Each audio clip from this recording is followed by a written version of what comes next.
Magandang araw o gabi sa inyong lahat. Tawagin niyo akong Rogelio.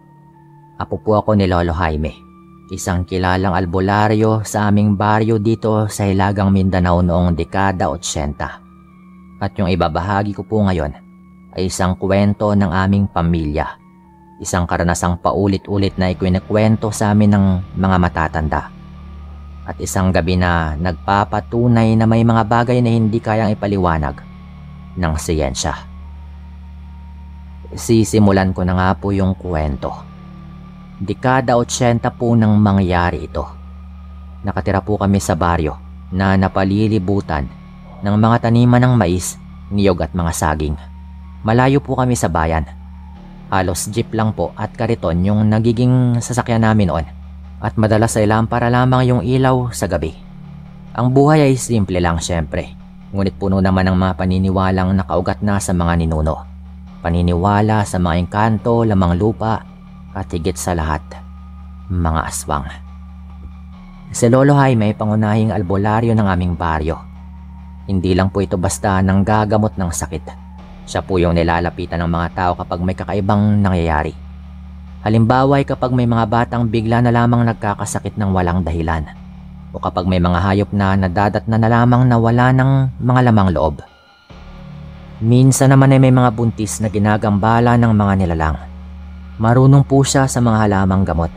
May mga dasal at orasyon din siyang minana sa kanyang ama. At kilala siya bilang isang taong hindi natitinag kahit sa harap ng panganib.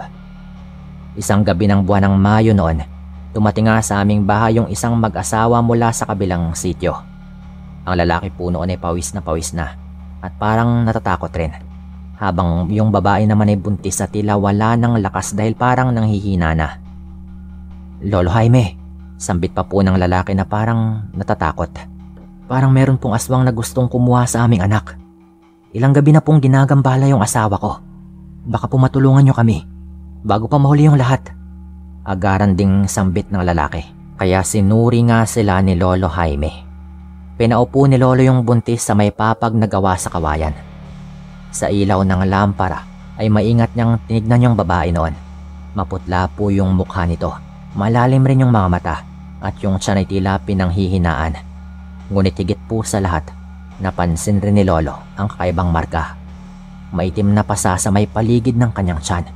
Parang bilog na marka ng kamay. Hindi to karaniwang sakit. Bulong pa nga ni Lolo Jaime. May aswang na sumusubok pumasok sa katawan mo. Hindi ikaw yung target nila, kundi itong dinadala mo. Sambit pa nga ni Lolo. At naglabas nga siya ng mga gamit mula sa kanyang baul. Merong bawang, luya at mga dahon ng kung ano-ano pang mga halamang gamot. Meron ding bote ng langis na binasahan pa ng dasal. Meron din na krus na kawayan na tinalian ng pulang sinulid. At yung kanyang lumang aklat na puno ng mga orasyon. Pinahiran nga niya ng langis yung tiyan ng buntis at saka marahan siyang nagdasal noon. Sa ngalan ng Ama, ng Anak at ng Espiritu Santo, ang sino mang nilalang na may masamang hangarin ay hindi makakalapit at hindi makakapasok at hindi rin makakapanakit. Bulong pa nga ni Lolo. Pagkatapos ay binalot nga niya yung tiyan ng buntis na yon ng pulang tela at tinali ng mahigpit. Pinatulog nga ni Lolo Jaime yung mag-asawa sa loob ng aming bahay noon. Sinabi niyang mas ligtas nga sila ron dahil may proteksyon at orasyon na nakapaligid. Mga bandang 11:00 ng gabi ay nagsimula na nga pong maging tahimik yung paligid. Ang mga kuliglig ay huminto na sa paghuni at yung aso naming si Bantay ay bigla na ring tumahimik. Nakataas na nga yung buntot at nakatitig lang sa kawalan. Pagdating ng hating gabi, biglang umihip yung malamig na hangin noon. Mula sa bubong ay nakarinig po kami ng kakaibang tunog. Parang merong kung ano doon. Parang mahabang kuko na kumakayod sa pawid. Sumunod po yung malakas na pagaspas ng pakpak. Hindi gaanong magaan tulad ng ibon, kundi mabigat. At talagang alam naming hindi normal. Tipong parang higanteng paniki. Maya-maya pa, isang anino yung lumitaw sa may bintana. Isa po itong matandang babae. Payat po at medyo kubana. Mahaba rin yung buhok at puti na parang gusot-gusot. Ang kanyang mga mata ay kumikislap sa dilim at ang bibig niya ay bumukas. Doon na nga po lumabas yung mahaba at malagkit na dila na parang ahas. Dahan-dahan po yun papunta sa tiyan ng buntis. Akin na ang bata. Garalgal pa nga po nitong bulong. Akin na ang bata. Sambit pa nito ulit. Agad na kumuha si Lolo Jaime ng langis noon at ipinahid sa paligid ng pinto at bintana. Sinabayan niya yun ng orasyon, paulit-ulit at madiin. Ngunit hindi sumusuko yung nilalang. Lalo pong humahaba yung dila nito na halos dumampi na sa may tiyan ng babae. Doon na nga po mabilis na kumuha si Lolo ng abo mula sa kalan. Sinaboy po niya ito sa may bintana dahilan para umatras po yung dila ng aswang na yon na animoy nasunog. Nagngingit-ngit po ito at yung boses po nito ay parang mga ungol na nakakapangilabot. Hindi pa rin po ito tumitigil. Ramdam namin noon na biglang bumigat yung bubong ng bahay. Parang may nilalang na dumadagan doon sa itaas ng bubungan. Umuga rin po yung pawid noon at naririnig rin namin kumakaskas yung matutulis na mga kuko. Hinawakan ni Lolo yung kanyang krus na kawayan. Tinutok niya ito doon sa may bubungan at sumigaw nga po siya. Lumayas ka ditong aswang ka. Hindi mo makukuha yung batang ito. Sigaw pa nga po noon ni Lolo habang meron ding mga orasyon na hindi ko maintindihan. Kasabay po noon, inihampas po niya yung itak sa bubungan. Isang malakas na sigaw ng hayop yung umalingaw-ngaw. Parang pinagsamang iyak ng babae at huni ng paniki na hindi rin namin maintindihan. At maya-maya pa'y bumagsak yung parang kung ano sa lupa sa may labas lang ng bahay. Nagmamadali po kami noong sumilip sa may siwang ng dingding. At doon nga po namin nakita yung anyo ng nilalang. Nakayuko po ito ng mga sandaling yon. May malaki po itong pakpak. At ang mukha ay parang magkahalong tao at hayop. Ngunit bago pa man namin makita ng malinaw, ay bigla po itong gumapang at mabilis pa pong nakaalis doon. Hindi ko po maklaro noon kung nagpalit ba ng anyo. Pero sa tingin ko ay nanghihina na rin po yun at baka pinilit lang niya gamit yung kanyang huling lakas. Natapos po yung gabing yon. Naligtas naman yung mag-asawa. Ngunit lahat kami noon ay pagod. Sabi ni Lolo, hindi yun basta simpleng aswang. Isa raw itong matandang manananggal na matagal nang nanghuhuli ng mga sanggol sa mga baryo. Ilang linggo yung nagdaan. Ligtas naman na nakapanganak yung buntis noon ng isang malusog na sanggol. Ang pamilya ay labis yung pasasalamat kay Lolo Jaime. Ang balita tungkol sa gabing yon ay kumalat sa buong baryo. May nagsabing mula noon ay hindi na muling nakita pa yung matandang kuba sa aming lugar. Ngunit si Lolo Jaime, alam niya sa kanyang sarili na hindi doon nagtatapos yung laban. Lagi niyang inuulit sa amin noon. Ang aswang, hindi iisa. Habang may mga sanggol na sinisilang, habang may mga taong mahina at walang kalaban-laban, ay palaging merong magtatangkang mangbiktima. Kaya't huwag niyong kalilimutan yung dasal at yung mga paniniwala. Paulit-ulit pong sinasabi sa amin ni Lolo noon. Ilang araw po yung nagdaan noon, ay pinatawag po kami ni Lolo dahil meron siyang sasabihin. Pagpasok ko po sa bahay noon ay nagulat ako dahil naroon din yung mag-asawa. Dala nga yung kanilang sanggol na noon ay talagang malusog. Nag-aantay po kami noon dahil meron namanong mahalagang sasabihin si Lolo. At nung lumabas na nga po siya sa kanyang kwarto, sinabi nito na galing daw siya doon sa kabilang baryo at doon daw ay merong natagpuan na isang matandang kuba at puting-puti yung buhok na wala ng buhay. May sugat daw ito. Ayon pa sa kanya, malamang ay ininda na nga nito yung mga tinamo niya nung gabing nagpang-abot sila ni Lolo. Sigurado daw si Lolo na yun nga mismo yung parehong aswang na sumubok na biktimahin yung anak ng mag-asawa. Ayon pa sa kanya, mukhang hindi raw nito kinaya yung kanyang mga pinsalang tinamo ng gabing yon. Hanggang nalagutan nga ito ng hininga at natagpuan ng mga tao doon sa baryong yon. Pinuntahan daw niya mismo upang makumpirma. Mula noon ay nakahinga naman po kami ng maluwag, lalong-lalo na nga yung mag-asawa. Tuwing kwento po ng mga matatanda sa aming pamilya yung nangyaring ito, naninindig pa rin po yung balahibo ko. Si Lolo Jaime kahit matagal nang pumanaw, ay parang naging alamat po sa aming baryo dahil sa tapang at kaalaman nito. Siyempre sa dami rin ng mga taong kanyang natulungan. Yung sanggol naman pong kanyang nailigtas nung gabing yon ay siyempre tumanda naman po yun ng maayos. Na malamang ay alam na rin po nito at naikwento na rin sa kanya ng kanyang mga magulang yung nangyari sa kanya noong siya ay nasa sinapupunan pa lamang. Sa lahat po ng mga nakikinig sa kwento, ito po yung patunay na dito po sa aming lugar o kahit saan mang parte ng bansa ay talagang merong mga aswang na umaaligid. At mag-ingat po tayo kapag nakaengkwentro tayo ng mga ganon. Dito ko na rin po tatapusin itong kwentong ito at maraming salamat po sa inyong lahat.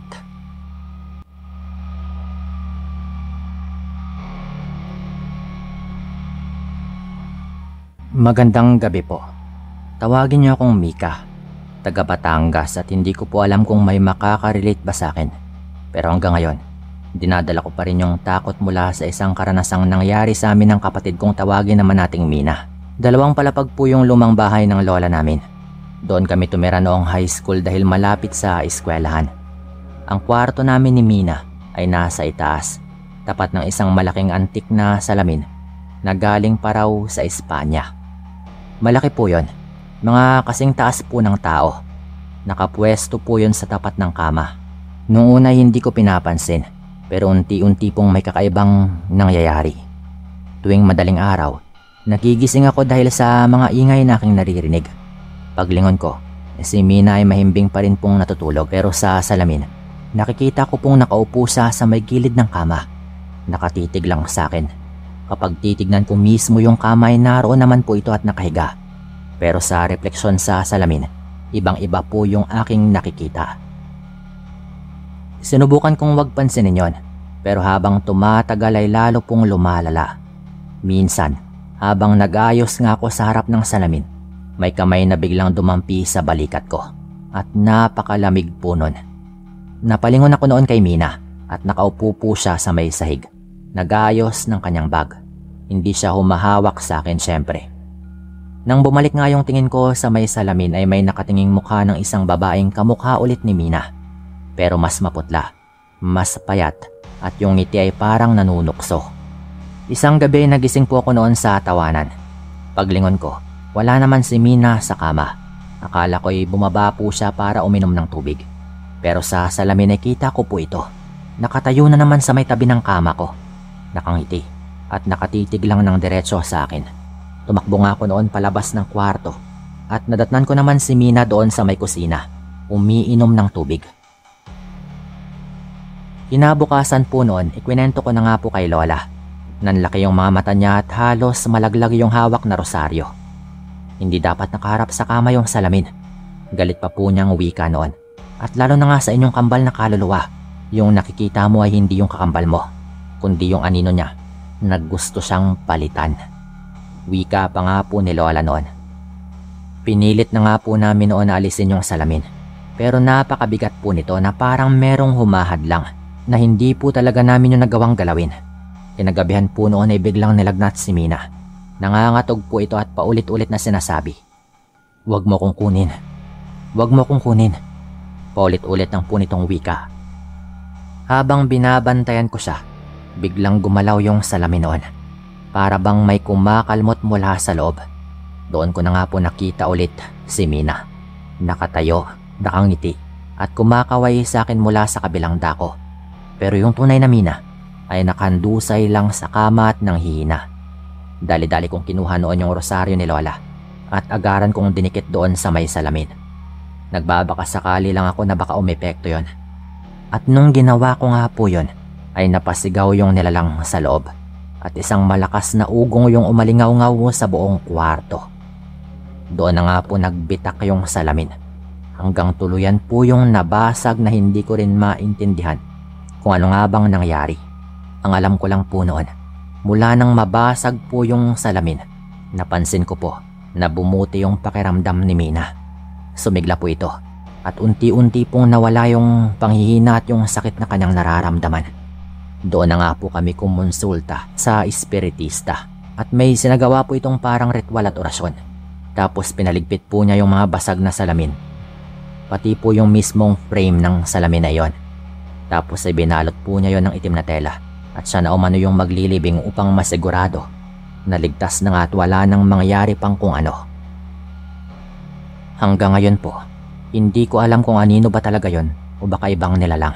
Basta't yung alam ko, muntik nang mapalitan si Mina ng kanyang sariling refleksyon. Kung ano man po yun ay hindi ko rin alam ipaliwanag. Kaya kung may malaking salamin po kayo sa inyong mga kwarto, ay ilipat na po ninyo dahil wala namang mawawala kung maniwala kayo. Katulad dito sa kwento ng aking karanasan. Hindi po kasi ninyo alam kung sino yung nakatingin pabalik sa inyo. Mas mabuti nang maging maingat. Hanggang dito na lang din po itong kwento ko at maraming salamat po sa inyong lahat.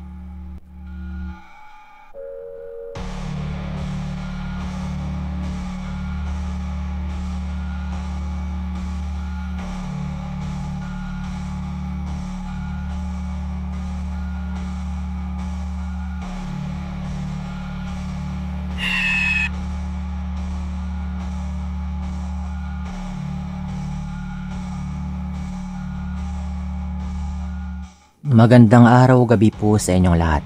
Pati na rin po sa inyo, Sir Dan. Tawagin niyo akong Jose. Sa ngayon ay 56 na po ako. Isang ama. Siyempre may mga apo na rin. Kung tutuusin ay matagal ko nang gustong kalimutan yung isang bahagi ng buhay ko. Pero habang tumatanda ako, pakiramdam ko ay lalo nga akong hinihila pabalik ng mga alaala. Hindi ko aakalaing maisusulat ko ito. Pero naisip ko rin na baka ito na nga yung huling pagkakataon ko para maibahagi ito. Dahil napapansin ko, kakaunti na lamang yung mga nakakaalala sa mga lumang kwento ng mga baryo. Marami nga rin yung nagsasabi na katang-isip lang daw yung mga aswang. Gawa-gawa lamang daw ng mga matatanda para takutin yung mga bata. Pero ako, hindi ko na kailangang patunayan pa dahil nakita ko yun mismo. Tuwing madaling araw, lalo na kapag tahimik yung paligid at malamig yung hangin, bumabalik pa rin sa isipan ko yung gabing yon.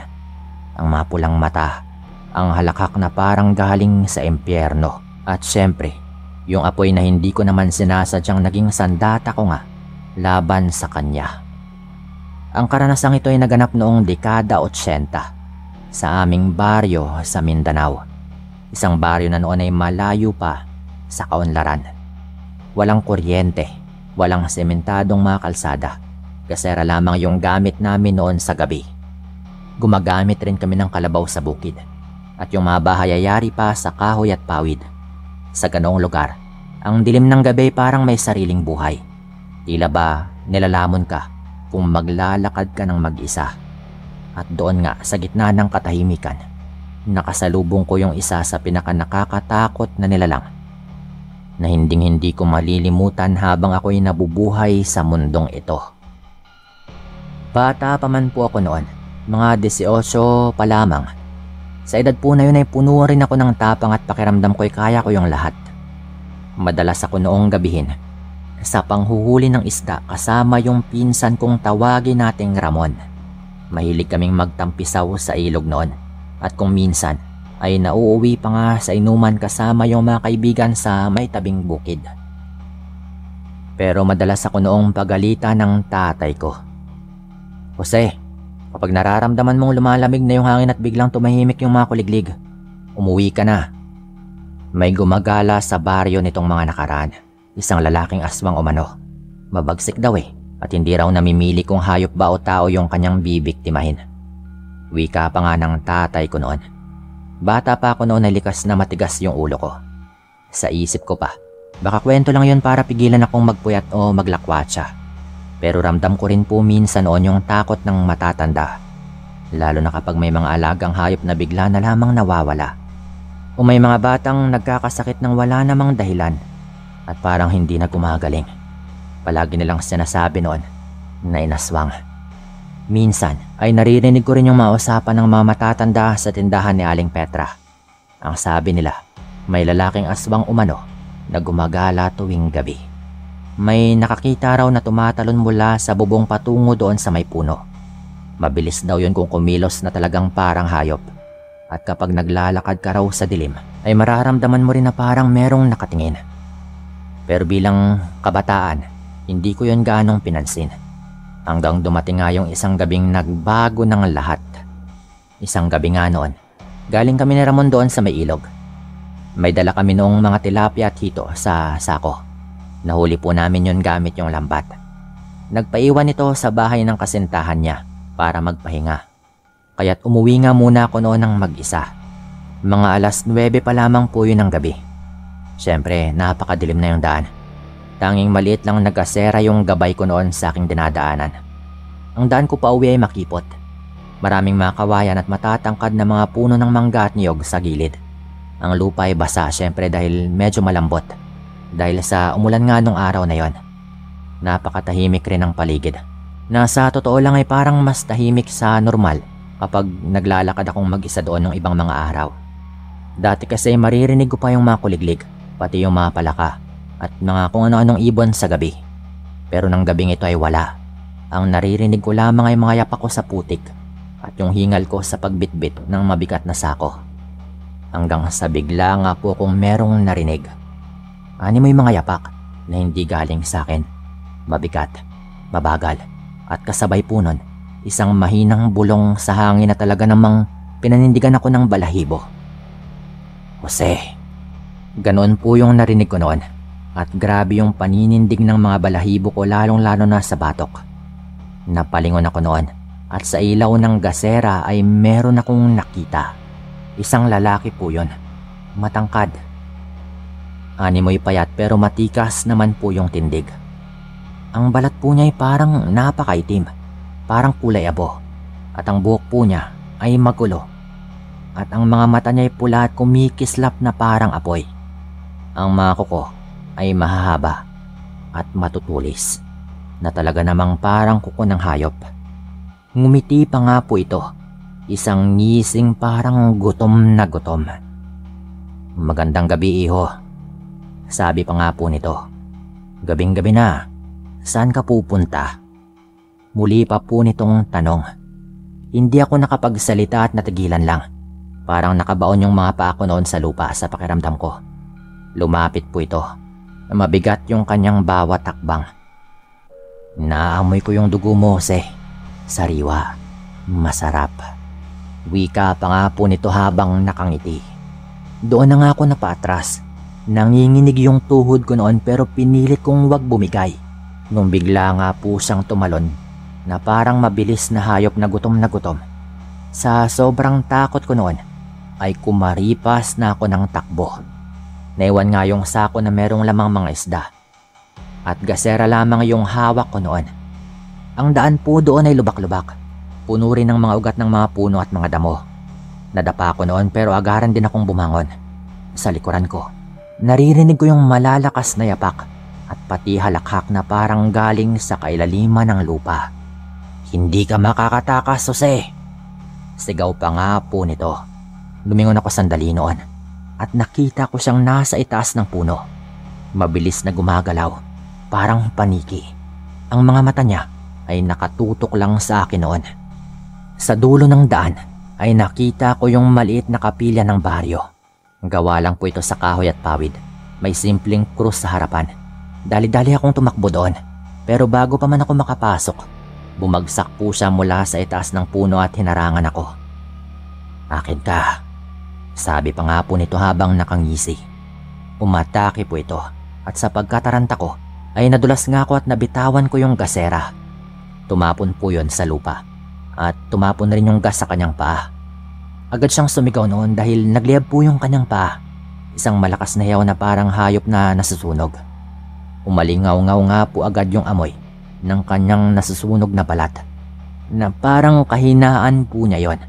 Hawak-hawak niya yung kanyang paa noon at nanginginig po ito at nagngingit-ngit. Sinamantala ko na syempre yung pagkakataon. Dali-dali akong tumakbo noon papasok ng kapilya at niyakap ko yung krus. Doon nga po siya tumigil.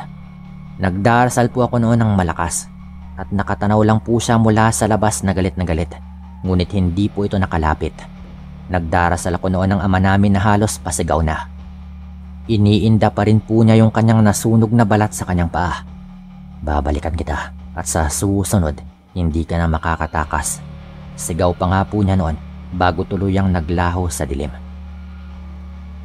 Kaya rin pala niya ginawa yun dahil narinig ko rin mga ilang segundo pa na merong mga kalalakihang paparating. Humingi nga po ako ng tulong sa kanila noon Pero medyo hindi sila naniniwala sa naging kwento ko. Hinatid naman po nila ako sa bahay noon. At syempre nagpasalamat na lang din ako. Kinabukasan, ikwento ko na nga kay tata yung lahat. Hindi ko kasi naikwento nung gabi dahil medyo nag-aalangan ako. Tahimik lang po ito, ngunit ramdam ko yung bigat ng kanyang loob. Totoo nga, wika pa po nito. Siya nga yung aswang na matagal nang gumagala dito. Kaya lagi kong sinasabi sa'yo, huwag kang magpapagabi. Sambit pa nga ng tatay ko. At simula nga po noon, hindi na ako naglalakad ng mag-isa sa gabi. Kahit kailangan, sinisigurado ko muna na may kasama ko o kaya na may dalang malaking bolo para na rin pang proteksyon. Pero syempre hindi pa po doon nagtatapos yung lahat. Magkakasunod po noon yung kababalagan sa baryo. May baboy na natagpuang nakabulagta. Nabutas na rin yung tiyan at wala ng mga lamang loob. Meron ding kambing na bigla na lang naubusan ng dugo. May bata rin na nagkasakit ng maluba at namatay sa loob ng 2 araw. Ang sabi ng albularyo ulit noon, inaswang daw. Gabi-gabi, may naririnig yung mga tao na mabibigat na yapak sa kanilang mga bubungan. Ang mga aso ay tahol ng tahol. Tapos biglang tatahimik na lang na para bang may nagpapatahimik sa kanila na labis nilang kinatatakutan. Ako po mismo noon, ilang ulit rin na naramdaman ko na may nakatingin sa akin mula sa dilim. Tuwing dadaan ako sa lugar na yon, parang may mga matang nagbabantay kahit na meron akong kasama. Makalipas po yung mga 1 buwan pa, may isang matanda po noon sa baryo yung nagkwento. Ayon sa kanya, ang aswang daw na lalaki ay dati raw pala naming kababaryo din. May pangalan po sa noon na tinawag nga po ng matanda na Felipe. Manginginom daw ito at palaway at minsan daw ay may pinatay na kapitbahay sa gitna ng lasingan. Pagkatapos daw noon, bigla na lang daw itong nawala. Siyempre tumakas na rin at baka hulihin nga siya. Sabi ng mga matatanda, pinili raw niyang maging aswang kapalit ng kapangyarihan na kanyang makukuha. At mula daw noon, gabi-gabi na siyang gumagala at naghanap ng dugo. Meron daw kasing nakakita at yun nga raw si Felipe, yung parehong lalaki na nakapatay noon ng isang kapitbahay, na ngayon ay nag-iba na nga ng pagkatao. Lumipas po yung mga taon noon at nagkaroon na rin ng kuryente sa baryo. May mga sementadong kalsada na rin sa wakas at marami na ring mga bagay na nagbago. Yung tungkol naman po doon kay Felipe, ay hindi na po namin alam kung saan na nga ba ito nagpunta. May nabalitaan kami noon doon sa kabilang baryo na meron na naman umanong inatake. At base nga sa kanilang deskripsyon, ay parang sakto rin ang sakay Felipe. Na duda nga namin noon, ay baka siya rin yung naghahasik ng lagim doon sa kabilang baryo. Pero kami po sa aming baryo ay medyo natahimik naman po. Ngunit tuwing bumabalik nga po ako sa lugar na yon, parang nararamdaman ko pa rin siya. Kapag malamig po yung hangin at biglang nanahimik yung paligid, bumabalik pa rin po sa akin yung gabing yon. Ang kanyang mga mata at yung kamuntika na nga po niya kung mabiktima. Kung hindi lamang natapunan yung kanyang paa ng gaas noon mula sa gaserang nabitawan ko. Kahit nga po minsan parang naaamoy ko pa rin yung nasusunog nitong laman at yung tinig niya na talagang nakakapangilabot. Lalo na nga nung sinisigaw niya na hindi raw ako makakatakas sa kanya. Minsan din po kapag hating gabi, kapag nag-iisa akong naglalakad, pakiramdam ko ay nasa dilim pa rin po ito, nakasunod at naghihintay lang ng pagkakataon. Hindi ko alam kung baka dulot na po ito ng trauma mula sa naranasan ko kay Felipe. Pero talagang nararamdaman ko pa rin po yung mga ganito. Ito po yung karanasan ko noong dekada 80. Hindi ko hinihiling na paniwalaan ninyo ako. Lalo at alam kong marami pa rin sa inyo yung hindi nga naniniwala sa mga aswang. Pero sana, magsilbi nga itong babala na may mga bagay sa mundong ito na hindi mo nakikita o hindi mo pa naranasan, ngunit totoo. At kung minsan, mas mabuti na ngang sundin yung mga matatanda kaysa magsisika sa huli. Maraming salamat po Sir Dan sa pagkakataong ito. Maraming salamat din sa lahat ng tagapakinig. Paalam.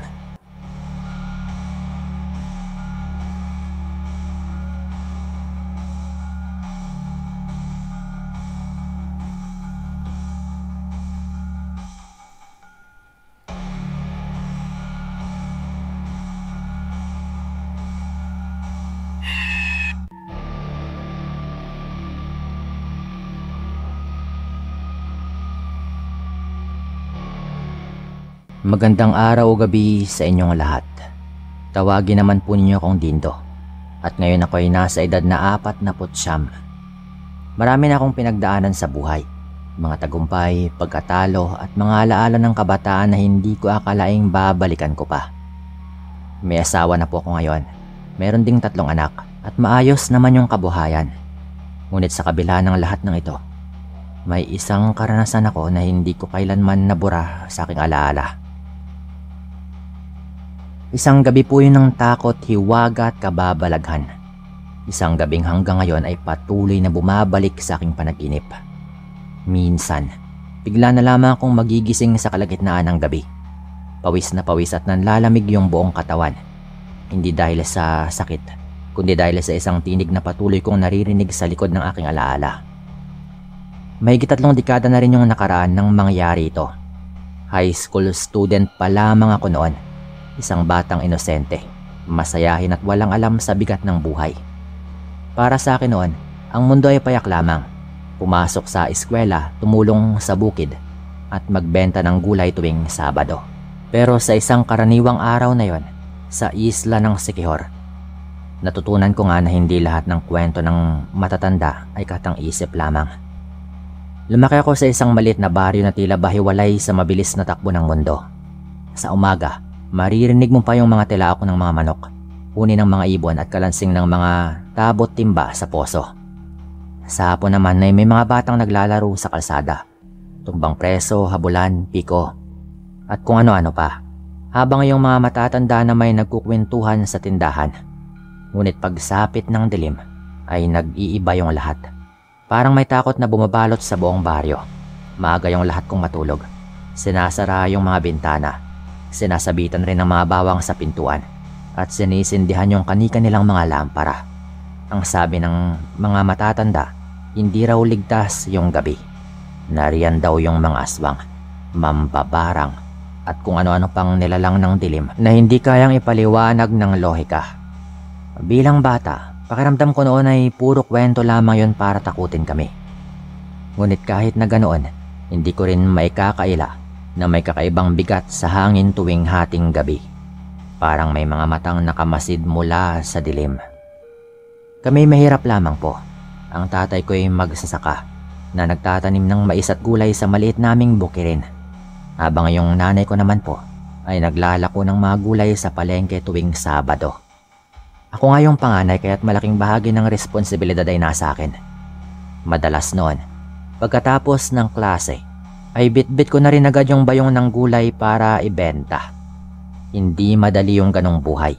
Gigising ka ng madaling araw, tutulong din sa pagtatanim at papasok sa eskwela. At pagkatapos naman ng klase ay maglalako pa.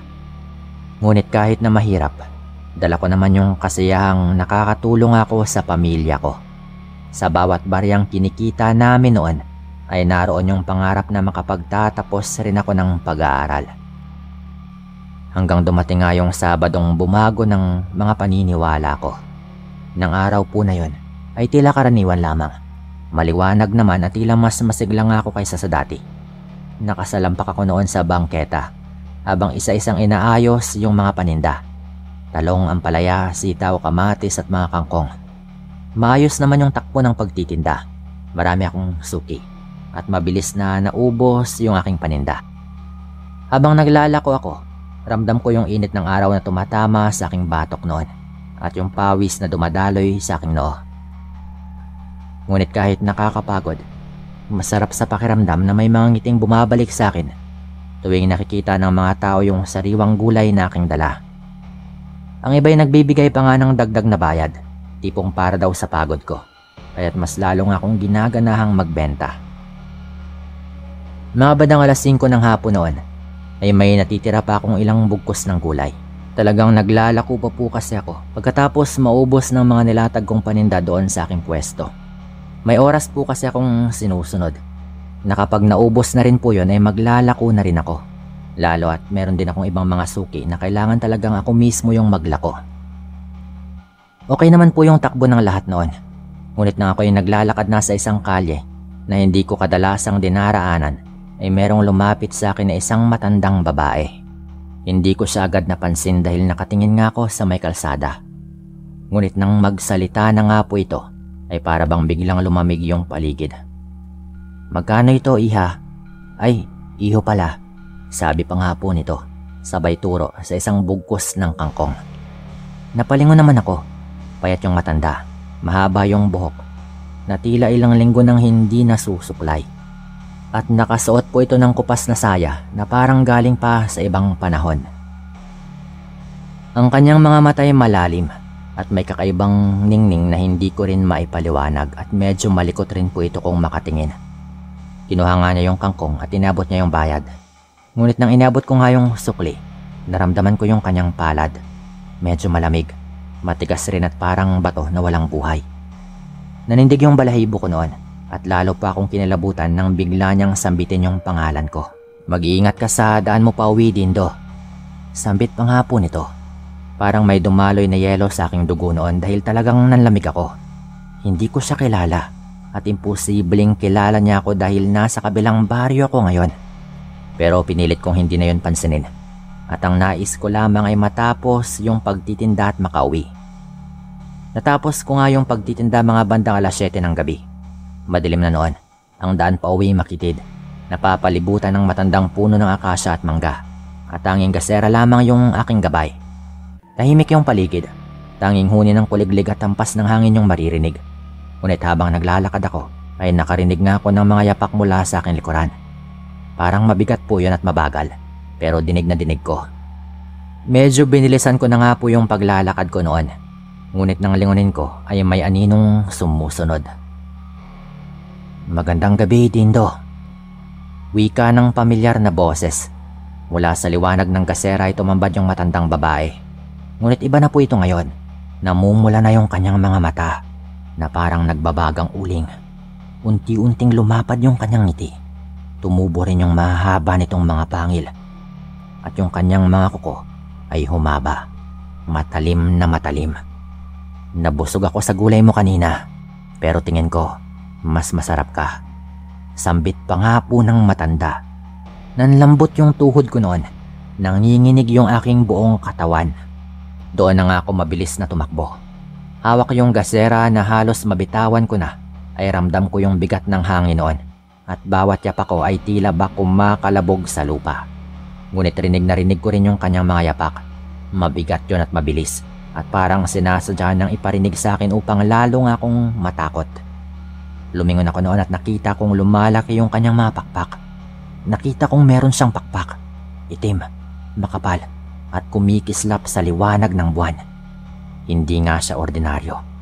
Isa na siyang halimaw na parang pinagsamang tao at dambuhalang paniki. "Hindi ka makakatakas." Sigaw pa nga po nito na talagang nakakabingi. Hindi ko alam yung gagawin noon. Parang gusto kong magising sa isang masamang panaginip noon. Pinipilit kong kinukumbinsi yung sarili ko na panaginip lamang yung lahat. Pero kahit na anong gawin ko ay totoo talaga. Wala akong nagawa noon kundi yung magdasal habang tumatakbo. At habang tumatakbo nga, napansin kong papalapit nga ako sa isang malaking puno ng balete na nasa gilid ng daan. Kilala po yung punong ito sa baryo. Sinasabing tirahan umano ng mga espiritu at mga duwende at kung ano-ano pa. Bata pa ako ay lagi na kaming pinagsasabihan na huwag lumapit sa balete kapag gabi dahil baka hindi na raw kami makauwi. Ngunit ng gabing yon, wala na akong ibang pagpipilian. Kung sa ibang nilalang ay delikado yung balete, pero baka ito na lamang yung tanging proteksyon ko laban sa aswang na humahabol sa akin. Huminto nga ako noon sa ilalim ng punong balete. At halos mawala na po ako noon ng lakas at talagang hingal na nga po ako. Yung matandang aswang naman na humahabol sa akin noon ay lumilipad sa ibabaw ko. Umiikot-ikot po ito na parang uwak na naghihintay ng tamang pagkakataon. Muli po itong sumigaw na hindi umano ako makakaligtas at talagang nakakapangilabot po yun tuwing naririnig ko. Biglang umihip yung malamig na hangin noon. Parang nayanig yung buong puno at narinig ko yung malalim na tinig mula sa loob nito. Parang daan-daang boses na nag-uusap ng sabay-sabay. Pansin ko rin po noon na parang gumagalaw yung mga ugat ng balete, na parang may sarili po itong buhay. Hindi ko alam, pero parang may kung ano po doon sa baleteng yon. Ang matandang aswang ay kita kong biglang natigilan habang nakahapon doon sa kabilang puno. Para po siyang merong nakikita na hindi ko nakikita. Bigla siyang natigilan na animoy meron siyang kinakausap na hindi ko maintindihan. Hanggang meron nga po ko noong marinig na kakaiba. Hindi mo siya pwedeng angkinin. Isang boses po yun na umalingaw-ngaw na nagmumula doon sa balete at yun nga po yung kanyang sinambit. Umihiyaw po yung matandang aswang noon. Sumisigaw ito na parang nanlalaban. Tigilan niyo ako! Akin yung batang yan! Sigaw pa nga po nito na hindi ko alam kung sino yung kinakausap niya pero alam kong hindi yun ako. Hindi rin siya sa akin nakatingin, kundi doon sa itaas ng balete na parang meron nga siyang nakikita na siya lang yung nakakakita. Nagpupumiglas po bigla yung nilalang noon na parang may kung anong puwersa na kinakalaban nito. Pero mukhang mas malakas po yun sa kanya dahil mukhang hindi lamang iisa yung kinakalaban nito. Hindi ka rito nagmula. Umalis ka rito. At kahit kailan, tigilan mo yung batang ito dahil kung hindi, baka patayin ka namin. Muling bulong pa nga po noon ang mga tinig na aking naririnig. Tinig lang po yung naririnig ko noon pero wala talaga akong nakikita. Sinubukan pa ng aswang na magpumiglas noon. Pero mukhang wala talaga siyang magawa laban sa mga puwersa na kinakalaban nito. Doon ko na nga po nakita yung aswang na parang nanghina at mukhang gamit yung natitira nitong lakas ay agaran po siyang lumipad palayo na parang takot na takot. At pagkatapos po noon ay biglang tumahimik yung paligid. Tumigil din sa paggalaw yung mga sanga ng puno at parang biglang kumalma yung lahat. Wala na akong naririnig na kung ano. Biglang tumahimik at parang naging payapa yung lahat. Kahit papano'y nakahinga ako ng maluwag. Natili nga akong nakaluhod doon sa ilalim ng puno. Nanginginig at halos mawala ng ulirat. Ngunit ramdam ko talaga noon na ligtas na ako. Mabigat man yung pakiramdam ko sa paligid. Hindi na yun nagdulot ng takot. Bagkus ay parang merong pumoprotekta sa akin noon. Kung anong puwersa na hindi ko naman nakikita. Maya-maya pa unti-unti ring tumigil yung hangin. Tahimik na talaga yung paligid. At yung mga ugat ng balete ay hindi na rin gumagalaw.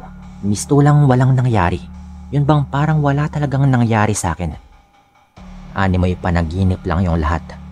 Tumayo ako noon. Nagpaalam ako at nagpasalamat sa kung sino mga nilalang na tumulong sa akin. Pero wala akong tugunan na rinig. Kaya tumalikod na ako at naglakad pa uwi. Hawak-hawak ko pa rin yung gasera at hindi na ako lumingon pa. Nang ikwinento ko nga ito sa aking mga magulang ay nagulat sila. Ang sabi ni tatay, totoo raw na maraming nilalang sa ating mundo yung hindi nakikita ng karaniwang mga mata. May mga masasama, pero may mga mabubuti ring espiritu. At isa malamang roon, yung tagapangalaga ng punong yon. Malamang hindi lang isa, kundi marami sila. Mapalad ka, Dindo. Wika ni nanay noon, dahil kung hindi daw dahil sa puno, baka hindi na nga ako nakauwi ng buhay. Ngayon po, mahigit 3 dekada na rin yung nakaraan. May pamilya na rin ako at maayos naman yung buhay. Ngunit tuwing naalala ko yung gabing yon, nanlalamig pa rin kung minsan yung katawan ko. At tuwing napapadaan ako doon sa puno ng balete na yon, na hanggang ngayon ay nakatayo pa rin, lagi akong napapahinto at tahimik na nagdarasal at nagpapasalamat. Alam ko talaga na kung wala yung tulong nila, malamang ay kinapahama ko pa. Baka hindi nga lang basta-basta baka ikinamatay ko. Dahil sigurado ako na wala akong kalaban-laban kung inabutan ako ng aswang na yon at kung walang tumulong sa akin. Dahil po sa gabing yon, natutunan ko rin na hindi lahat ng nilalang sa dilim ay kaaway. Minsan, sila rin pala yung magiging kalasag natin laban sa tunay na kasamaan dahil meron sa kanila na talaga namang mga mabubuti. Payo ko lang po sa lahat ay mag-ingat tayo lagi, lalo na kapag gabi. Hanggang dito na lang din po itong kuwento ko, Sir Dan. At maraming salamat po sa pagkakataong ibinigay ninyo upang ibahagi itong kuwento ko sa lahat ng inyong mga tagapakinig. Paalam.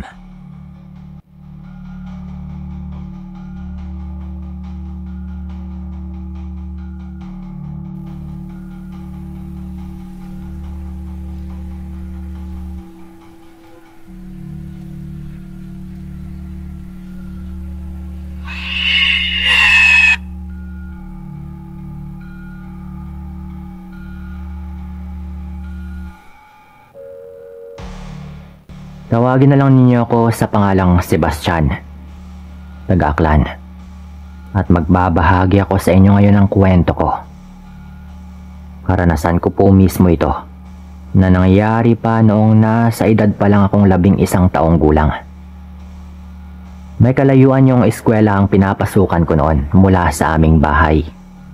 Nasa mahigit kalahating oras rin yung aking nilalakad bago makarating doon.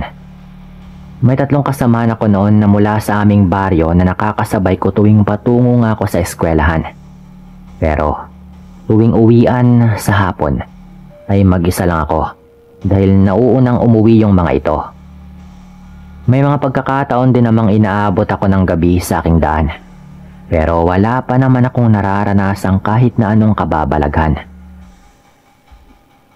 Hanggang isang pagkakataon noon, medyo madilim na nga yung paligid kaya't nagmadali na ako sa aking paglalakad. Hindi ko alam pero kinakabahan ako nang hindi ko alam yung dahilan. Panay rin yung aking paglingon noon. Kahit pa na wala naman akong nakikitang nakasunod sa akin o kung ano man.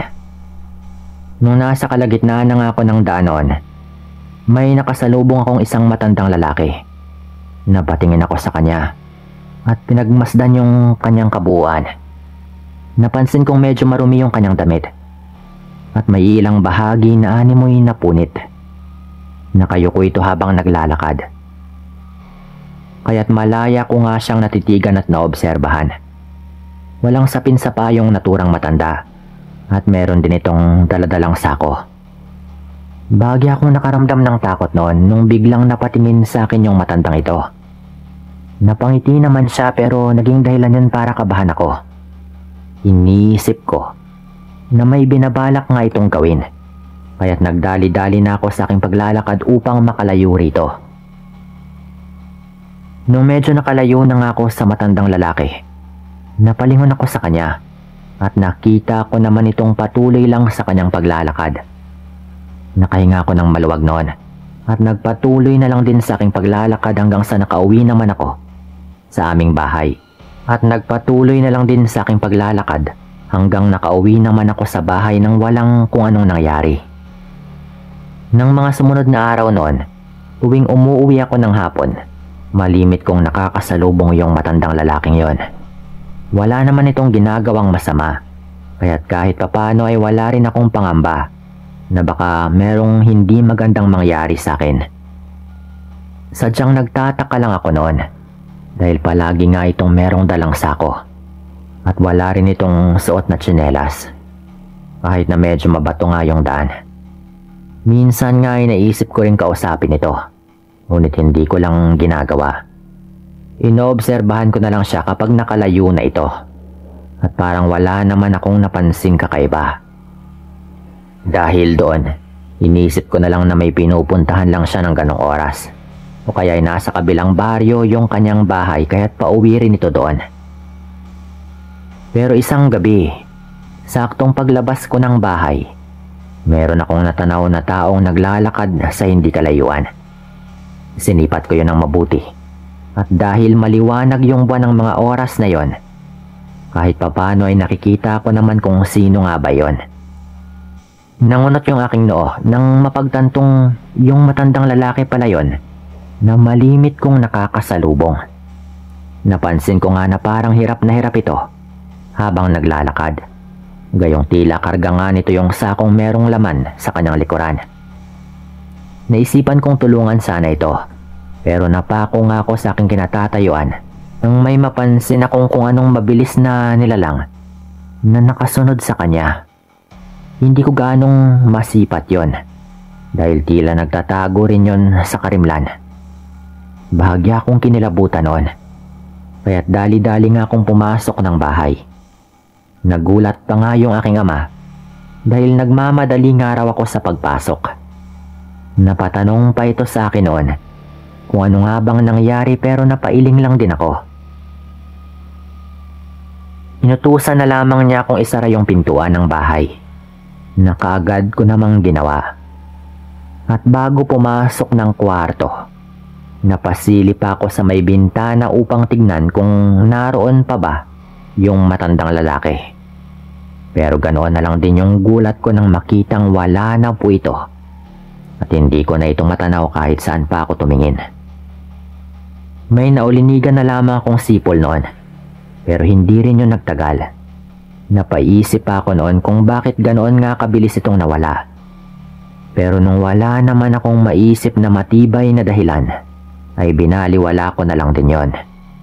Nagpasya na lang akong magpahinga sa kwarto hanggang nakatulog na rin. Kinaumagahan, dahil walang pasok ay tanghali na nga akong nagising noon. Naabutan ko pa yung aking mga magulang na nag-uusap habang nag-aagahan. Lumapit ako sa kanila upang sumabay na rin sa kanilang kumain. Nakikinig din ako noon sa kanilang pinag-uusapan na tungkol sa mga nangyayaring nakawan sa kabilang baryo. Ayon sa mga tao roon, ilang bahay na rin daw yung nawawala ng kanilang mga alagang hayop gaya na lamang ng manok at kambing. Hinala nga ng mga ito ay ninanakaw yung kanilang mga alaga at pinagbibili. Hindi pa raw tukoy kung sino nga ba yung may gawa nun, pero sinisikap daw ng mga tao sa baryong yon na alamin. Nagpatuloy pa yung mga usapan ng mga magulang ko, pero di ko na gaanong pinapakinggan dahil tinuon ko na lang din yung aking pansin sa aking pagkain. Bago nga ako matapos sa aking pagkain, naalala ko yung tungkol sa matandang lalaki. At dahil doon, sinubukan kong tanungin yung aking ama tungkol sa naturang matanda kung kakilala nga ba niya ito o hindi. Nang maitanong ko na nga ito, sinabihan niya akong ilarawan ko raw yung matanda. Nakaramdaman naman ako ng tuwa noong sabihin ng aking ama na parang pamilyar daw sa kanya yung taong yon. At dagdag pa nito, marahil ay yun daw si Lolo Anselmo. Bagong lipat daw yon sa aming baryo na nakatira daw malapit sa gubat kasama yung kanyang asawa. Matangu-tangu lang ako noon habang sinasabi ni tata yung tungkol sa matandang si Lolo Anselmo. Matapos sabihin na aking ama yung tungkol doon, tinanong nga ako nito kung paano ko ba nakilala yung naturang matanda. Hindi naman ako nagdalawang isip noon na sabihin sa aking ama na malimit ko itong makasalubong tuwing naglalakad ako pa uwi ng bahay galing sa eskwelahan. Nangunot noon yung noon ni tatay at muli pa siyang nagtanong kung bakit ko ito nakakasalubong. Sinabi ko na lamang kay tatay na meron itong dalang sako lagi, ngunit hindi ko rin alam kung saan nga ba ito papunta. Ilang sandali ring hindi nakaimik noon yung tatay ko hanggang sa nagsalita na nga itong mag-ingat na lamang ako tuwing umuwi ako ng hapon. Dagdag pa nito, wag ko na lamang daw pansinin yung matanda dahil may naririnig nga raw siyang kwento tungkol dito. Nang sabihin naman ni tatay na narinig niyang tila may lahing aswang nga yung matanda at pati na rin daw yung asawa nito, ay agaran nga akong kinabahan. Dahil naman sa sinabi ni tatay tungkol kay Lolo Anselmo, ay natakot na nga akong makasalubong pa itong muli.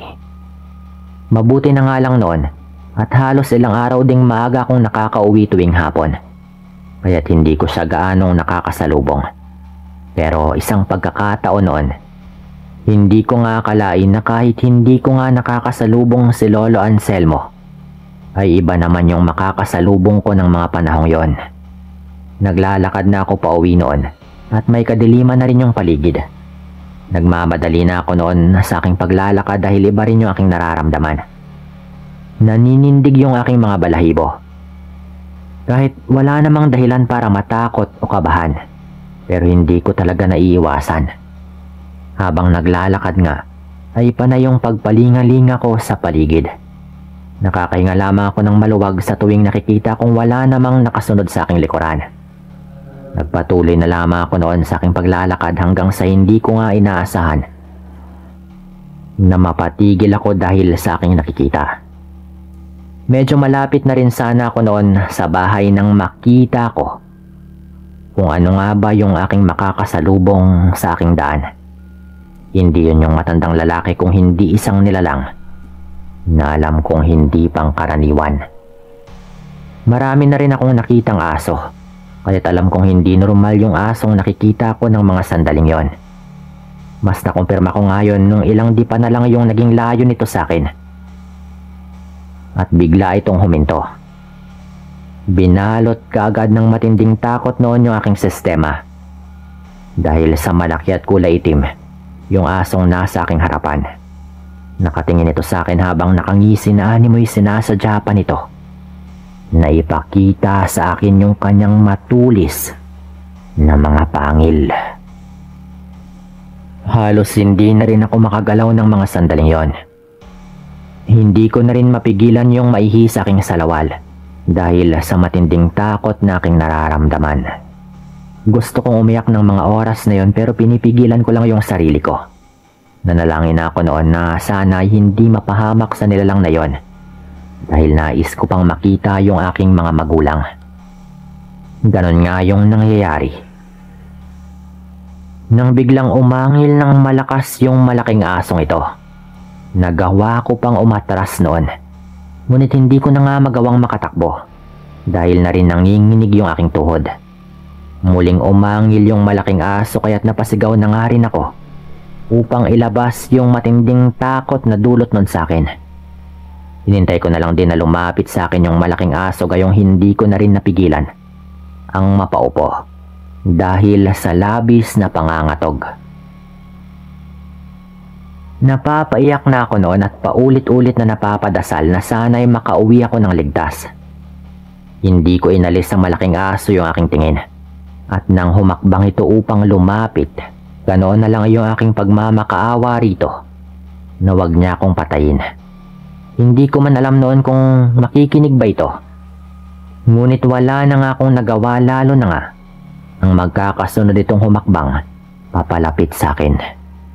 Nang tuluyang makalapit yung malaking asong yon, napakuyom na lang ako ng aking kamao. Paulit-ulit pa rin akong nakikiusap sa nilalang na yon. At habang nasa ganong sitwasyon, ay bigla akong nakarinig ng sipol. May kalakasan yun na animoy papalapit sa aming kinaroroonan. Pamilyar yung sipol na yon, na parang minsan ko na ring narinig. Naisip ko kaagad noon yung matandang lalaki, kaya't iginala ko yung aking paningin. Wala naman akong makita, ngunit walang tigil pa rin yung pagsipol na aking naririnig. Walang ano-ano noon. Dinig ko nga yung pagbuntong hininga ng malaking aso at sa hindi ko inaasahan ay bigla itong humakbang patras. Ang mas ikinagulat ko pa noon ay nang biglang umupo yung malaking asong yon na animoy meron itong hinihintay. Napatingin ako rito. Ngunit kaagad rin akong umiwas dahil nakatingin nga rin ito sa akin. Pero kahit na ganon, batid kong hindi yun mabalasik at walang intensyong saktan ako. Mas lumakas naman yung pagsipol na aking naririnig noon hanggang bigla nga itong natigil. Nagpalinga-linga ako hanggang sa meron akong natanaw na naglalakad sa hindi kalayuan. Pamilyar yung paglalakad ng taong yon. Nang tuluyan itong makalapit, hindi nga ako nagkamaling si Lolo Anselmo nga ito.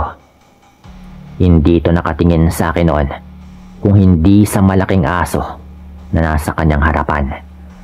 Napayuko naman noon yung malaking asong yon dahil sa matalim na titig sa kanya ng matanda. Nang mga oras na yon, naalala ko yung sinabi ng tatay ko na may lahing aswang yung mga ito.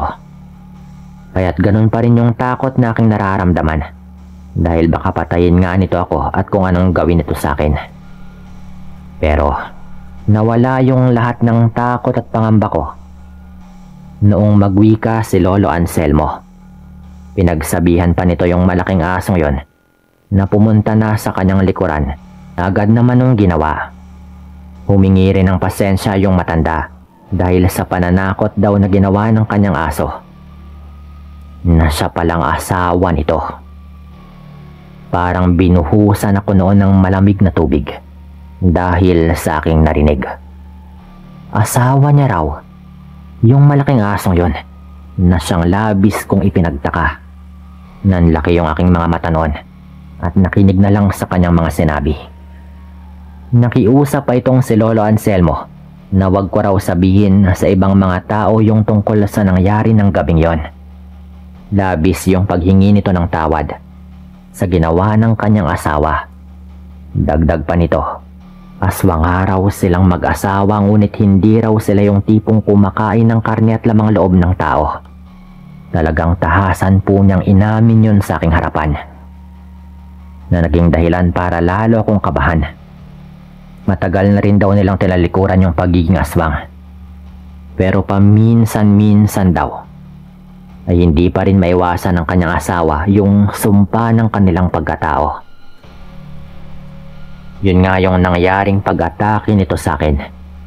Kahit na ganon, sinabi nitong mga hayop lamang daw yung kanilang kinakain upang mabuhay silang mag-asawa. Gayong kahit ganon lang daw ay kontento naman silang dalawa. Hindi ko rin napigilan na itanong kung sila nga ba yung may gawa ng mga nakawan sa kabilang baryo. At inamin po nila iyon.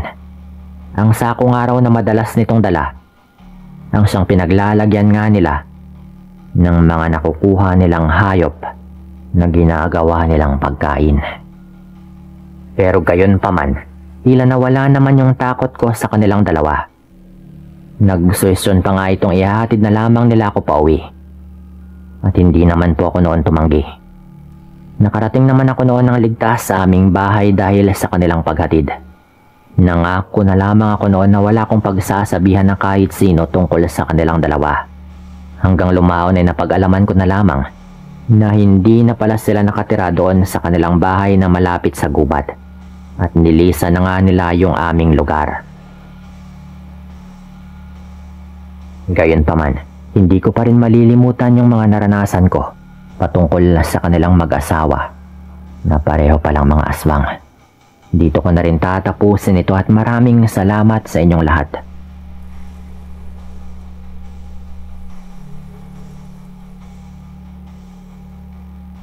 Tawagin na lang ninyo ako sa pangalang Tonyo. Hubong Mindanao at dito na rin tumanda. Nasa 50 anyos na rin ako ngayon. At mga lagpas 30 anyos na rin yung nakaraan nang ito ay mangyari. 19 lang ako noon kung tama yung pagkakatanda ko. Bata pa lang ako ay sanay na talaga akong magbanat ng buto. Mahirap lang kami tapos 4 pa kaming magkakapatid. Ako nga yung panganay at nag-iisang lalaki sa aming magkakapatid. High school lang yung natapos ko dahil kapos rin naman kami sa pera. At kahit gustuhin ko mang mag-aral, kailangan ko na rin talaga ang tumulong sa pagtatrabaho para suportahan yung aming pamilya. Ang baryo namin ay maliit lang pero liblib. Maraming parte din na medyo magubat pa at may tuturing kong hindi pa talaga naabot ng sibilisasyon. Gasera lang yung gamit namin sa gabi at kahit radyo nga noon ay wala kami. Kung may libangan man kami, yun ay yung mga lumang dyaryo at comics na binibigay lang din sa amin ng aking tsuhin. Hinihingi niya yung mga yon sa kanyang amo. Kaya't pagkatapos niyang basahin ay sa amin din napupunta. Meron pang mga pocketbook minsan na siyang naging libangan naman ng aking mga kapatid na babae. Pero may naging problema noon sa aming pamilya ay kinabiglaan naming lahat. Ito ay noong malaman naming buntis si Maria, yung pangalawa sa aming magkakapatid. 16 lang siya noon. Kaya nasabi kong problema ito noon para sa amin. Yun ay dahil tinakbuhan siya nung lalaking nakabuntis sa kanya. Sinugod pa nga namin ni tatay yung pamilya ng lalaki sa kanilang bahay. Pero wala na ring silbi. Lalo at nakaalis na rin yung hayop papuntang Maynila. Kasabay ng pagbubuntis na ito ni Maria ay ang makakatuwang bagay rin na nangyayari sa amin. Ang naalala kong pinakaunang nangyari noon ay noong isang umagang naglalakad ako dala yung aking itak. Gagapasin ko sana yung mga damo doon sa may likod ng bahay. Nang mapansin ko na merong mga kakaibang marka doon sa may dingding sa labas ng bahay ng kwarto ng aking mga kapatid. 3 lamang yung kwarto sa bahay. Meron ako, meron yung mga magulang ko at sa panghuling kwarto ay magkakasama lang yung kapatid kong babae. Ano ba to? Sabi ko pa noon, sabay hinawakan ko nga yung mga bakas na aking nakita. Para yung makalmot. Tapos mula sa ibaba hanggang sa itaas. Na kahit ako, na may katangkaran ay hindi ko maabot yung iba. Tapos may mga dumi rin na parang mga putik. Gawa lang sa tabla yung dingding ng bahay. Tapos nilagyan lang nga nila ng tela na pantakip doon sa loob para hindi naman sila masilipan mula sa mga siwang. Sa pagtataka ko sa aking nakita, agaran kong tinawag sila tatay noon para ipakita rin sa kanila yung aking napansin. Maging yung tatay ko noon ay nagtaka, lalo at napapadaan din daw sa doon sa likod ng bahay at wala namang ganon noong nakaraang araw. Mga kalmo talaga ito, Tonyo. Ang malaking tanong ko lang ay kung ano yung may gawa nito. Wika pa nga ng tatay ko noon. Tinanong namin yung mga kapatid ko, pero wala din daw silang napapansin kung anong ingay sa labas noong isang gabi. Medyo madamo doon at meron ding mga tanim na kangkong, pero may bakod kami nagawa sa kawayan. Naroon kaming lahat sa likod ng bahay noon at nag-uusap kung ano nga ba talagang nangyayari. Sa kalagitnaan ng pagtataka at pagkukumpulan namin doon sa likod, habang bahagyang nagkakagulo sa aming nadiskubre, biglang naputol yung pagsasalita namin noon. Nung biglang nagsalita si Maria.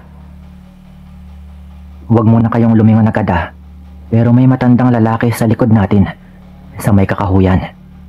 Medyo malayo siya pero napansin ko siyang nakatingin sa atin. Nung napalingon ako ngayon lang."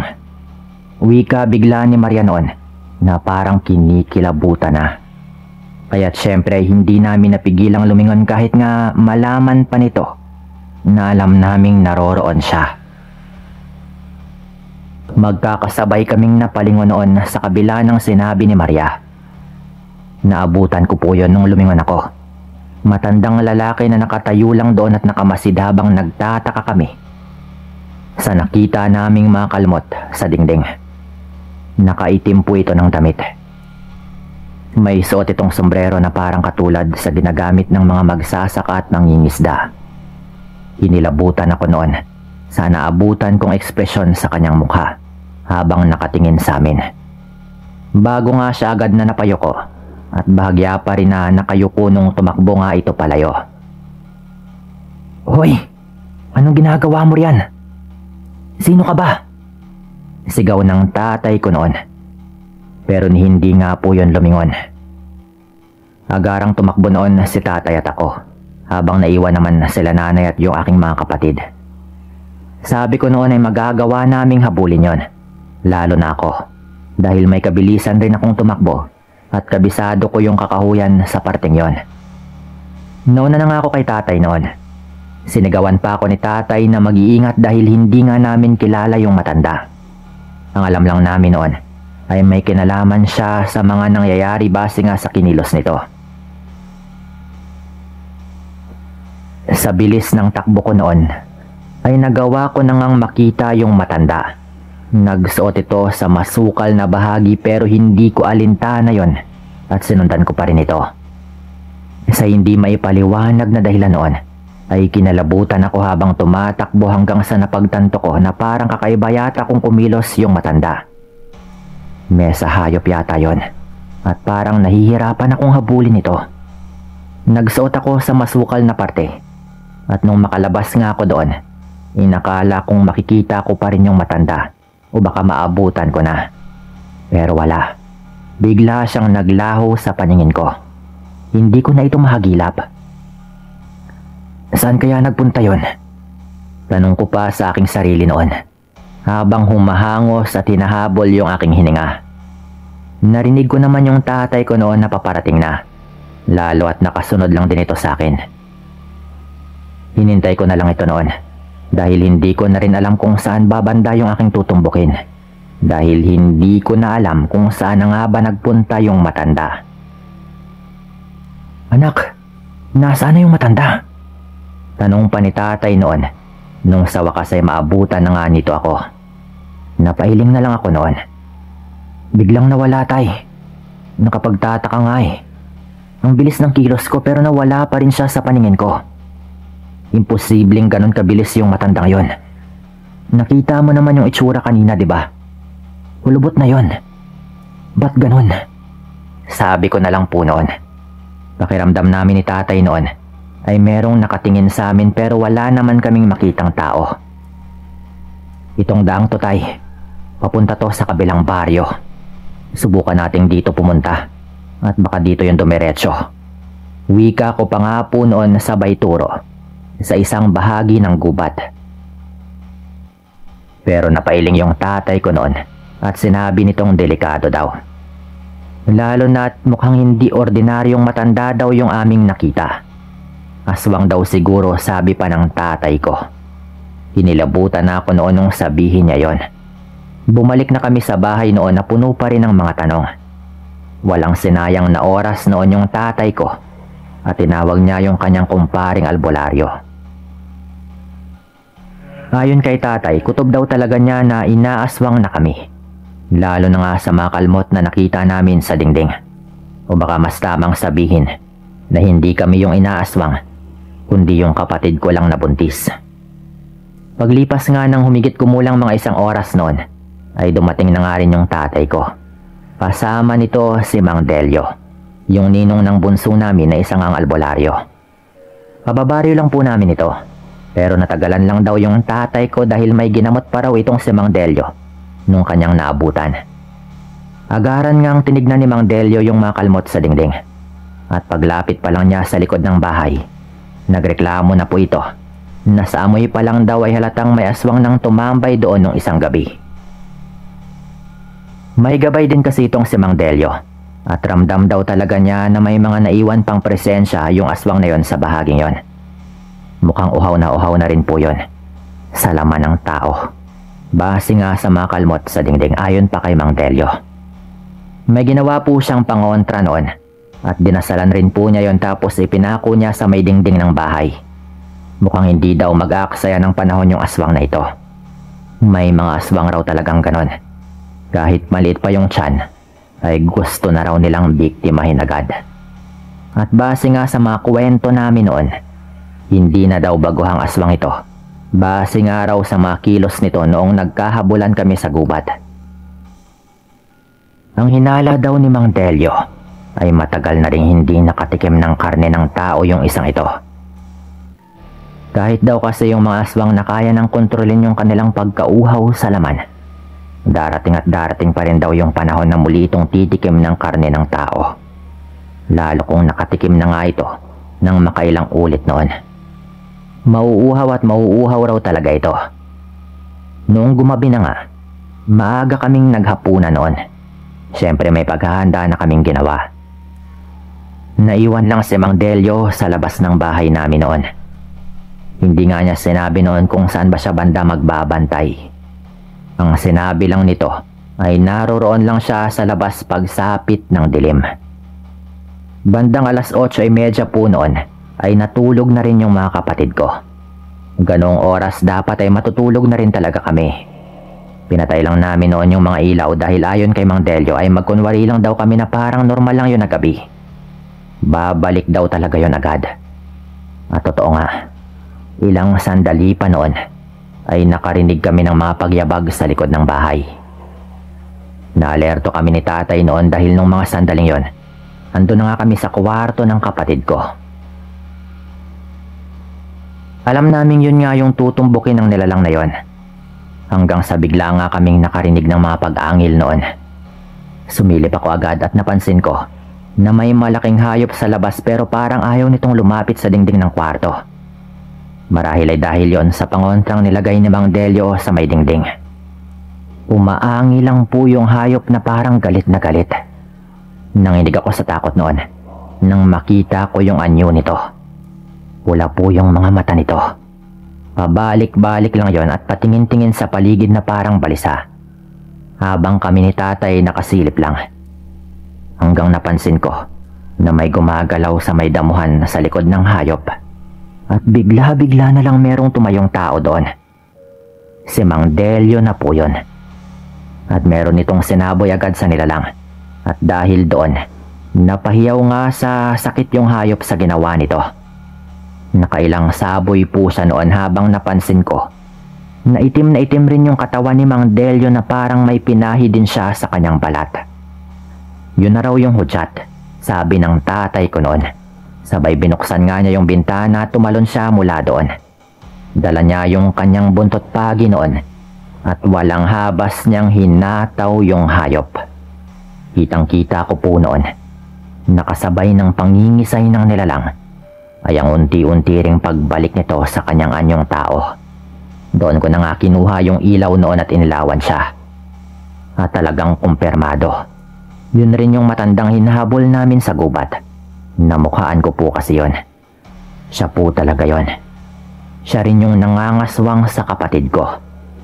Merong pinasubo noon si Mang Delio sa matanda noong nanghihina na ito. Talagang pinalunok po niya yon. At pagkatapos sa hinayaan lang namin na unti-unti yung makabangon at makaalis. Talagang inutusan pa nga siya ni Mang Delio na makaalis. Ayaw sana ni tatay noon, pero magtiwala lang daw kami. Ayon kay Mang Delio, ay matutuluyan pa rin daw yung aswang na yon dahil sa pinalunok niya dito. Para man lang daw makauwi man lang ito sa kanyang bahay bago nga siya matuluyan. Pangontra daw yung pinalunok niya yon na siyang papatay sa hayop na nasa loob ng katawan ng aswang na yon. Nagpahid pala ng abo na inaluan ng langis si Mang Delio sa kanyang katawan upang hindi daw siya maamoy at maramdaman ng aswang. At doon nga siya nagabang mismo sa likod ng kwarto ng aking mga kapatid.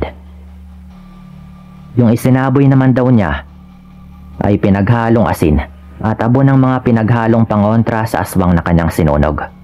Kaya pala ganoon na lang yung pamimilipit ng aswang noon dahil sa labis na sakit na kanyang nararamdaman. Kaya pala pinatigil din niya yung tatay ko sa paghataw ng buntot ng pagi sa nilalang dahil may iba rin siyang pinaplano kung paano nga ba papatayin yung aswang na ito. Mahihirapan pa daw kasi kaming idispatcha yung katawan nun kapag doon namin siya mismo pinatay. Kinikilabutan pa rin ako hanggang ngayon kapag naaalala ko. Pero magmula po nun ay hindi na rin nagparamdam sa amin yon. At katunayan ay nabalitaan naming merong namatay na matanda sa kabilang baryo, kinaumagahan mismo. Walang dudang yun nga yung aswang na pinatay ni Mang Delio. Ito po yung aming karanasan sa aswang. At buti na lang talaga at may tumulong sa aming albularyo sa mga panahong ito. Dito ko na rin po ito tatapusin at maraming salamat po.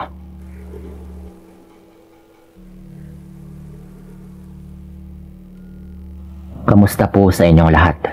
At tawagin niyo ako sa pangalang Chedeng. At gusto ko ring magbahagi sa inyo ng naging karanasan kong ito. Nangyari ito noong mga kalagitnaan ng dekada 80. Noong nasa Capiz pa lamang ako nakatira. Sa mga panahong ito ay dalaga pa lamang ako. At meron ding mangilan-ngilan na manliligaw. Hindi na kasi ako nakapagpatuloy ng pag-aaral ko sa high school noon. Kaya't nanatili na lamang ako sa bahay. Siya nga pala, isang mananahi yung nanay ko. Kaya't madalas ay ako nga yung tumutulong sa kanya sa pananahi. Ang aking mga kapatid naman ay puro mga lalaki, kaya tumutulong na lamang sila kay tatay sa aming bukid. Isang araw noon, nasa kalagitnaan ako ng aking pag-ayos ng mga damit na aking tinahi, nang may matanaw nga ako sa may labas ng bintana. Noong una hindi ko pinansin yon, pero nang mawari kong nakamasid nga sa aming bahay yung matandang nakikita ko, doon ko na nga dinalasan yung pagsulyap sa kanya. Siguro inisip niyang abalang-abala ko, kaya't nagagawa niya kung ano man yung kanyang gusto. Ang labis ko lang na ipinagtataka noon ay kung bakit sa bahay talaga namin siya nakamasid na parang merong inaabangan. Nung lumaon, nang magkataon na napasilip nga ako sa may bintana ay nakita naman niya ako. At sa kadahilanang ito ay nagmadali na siyang umalis na animoy umiiwas. Nagtaka naman ako noon at inisip ko na baka magpapatahi lang sana ito. Pero dahil sa pagiging abala ko ay hindi ko na nga rin nagawang sabihin yon kay nanay. Dumaan yung mga araw at nalaman kong nagdadalang tao pala yung nanay ko. Yun din yung rason na itinigil na muna niya yung kanyang pananahi. Lalo at panay din yung pagsakit ng kanyang likod noon. Tinuturuan na lang din niya ako kung ano man yung aking gagawin. Dahil yung mga komplikadong pananahi ay hindi ko naman kayang gawin. Yung mga madadali lang at yung mga repair yung ginagawa ko noon. Kahit papano naman ay maalam din ako dahil sa pagmamasid lang din sa kanyang ginagawa. Parang mabilis lang din akong natututo. Noong matapos ko nang gawin yung pinapagawa ng nanay ko, agaran kong iniayos yung mga yon. Nasa ganoong kalagayan ako nang maalala ko yung patungkol sa matandang grabe nga akong makatitig sa aming bahay. Dahil dito ay sinabi ko yun kay nanay at namulagat agad yung kanyang mga mata. Tinanong niya ako kung ano nga bang itsura ng matanda. Ngunit dahil medyo malayo nga yon, ay hindi ko gaanong matandaan yung mismong itsura. Sinabi ko na lamang kay nanay na baka magpapatahi lang yung matandang yon, kaya't ganoon na lamang kong makatitig.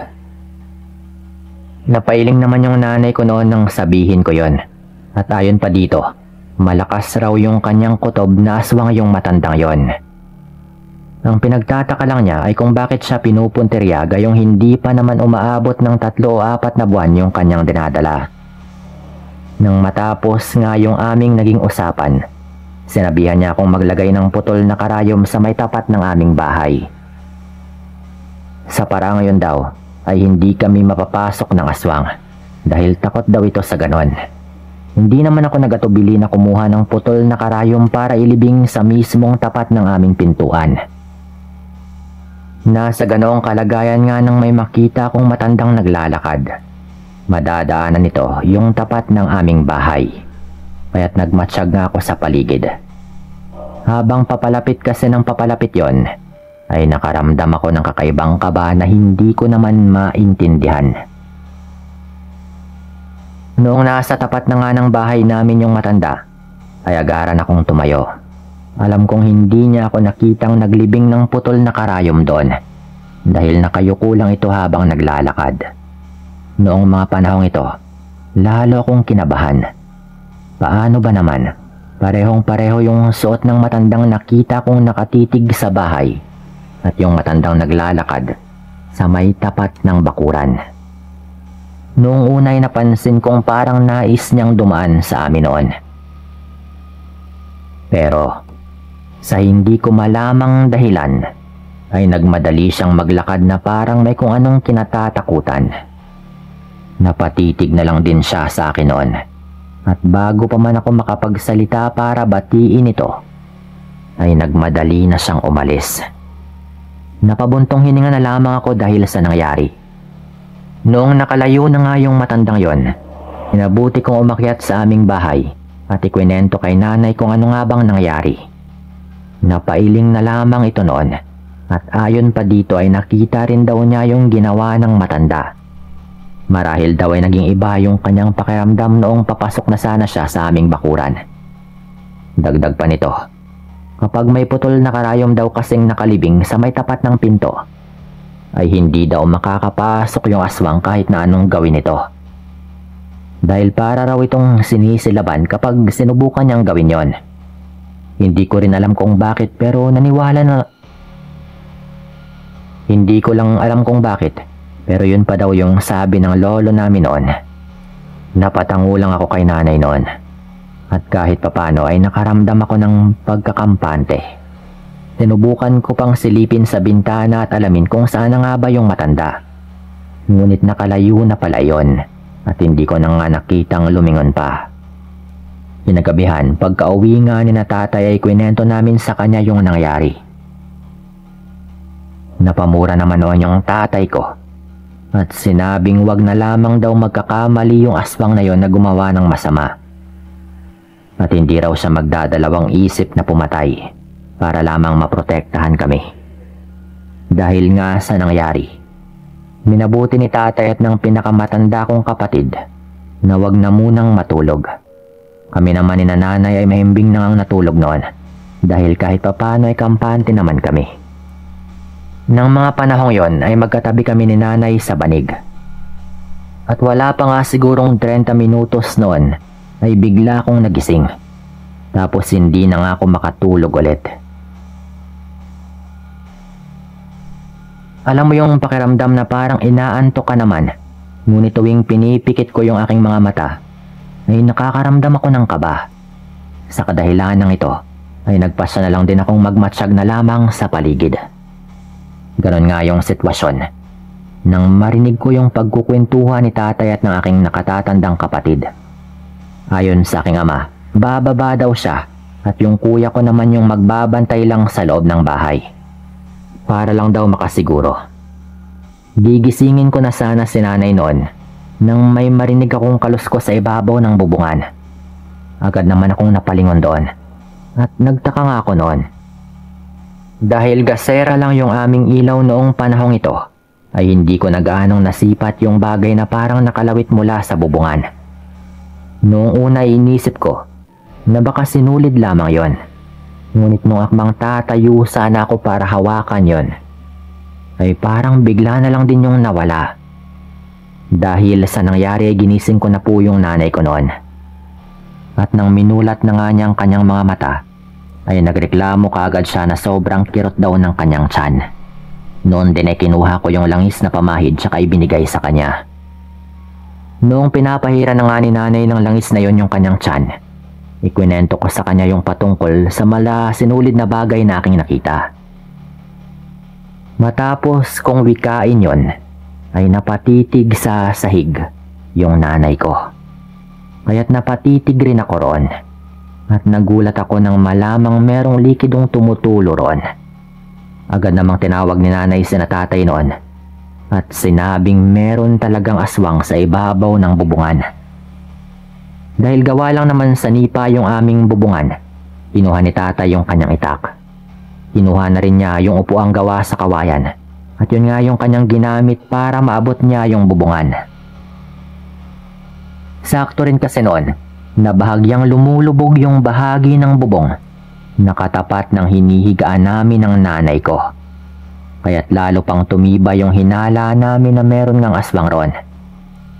Noong nakapatong na nga si tatay sa bangkong gawa sa kawayan, walang pagdadalawang isip niyang tinaga yung nipang bubong namin. Talagang tinusok niya yon gamit yung kanyang itak.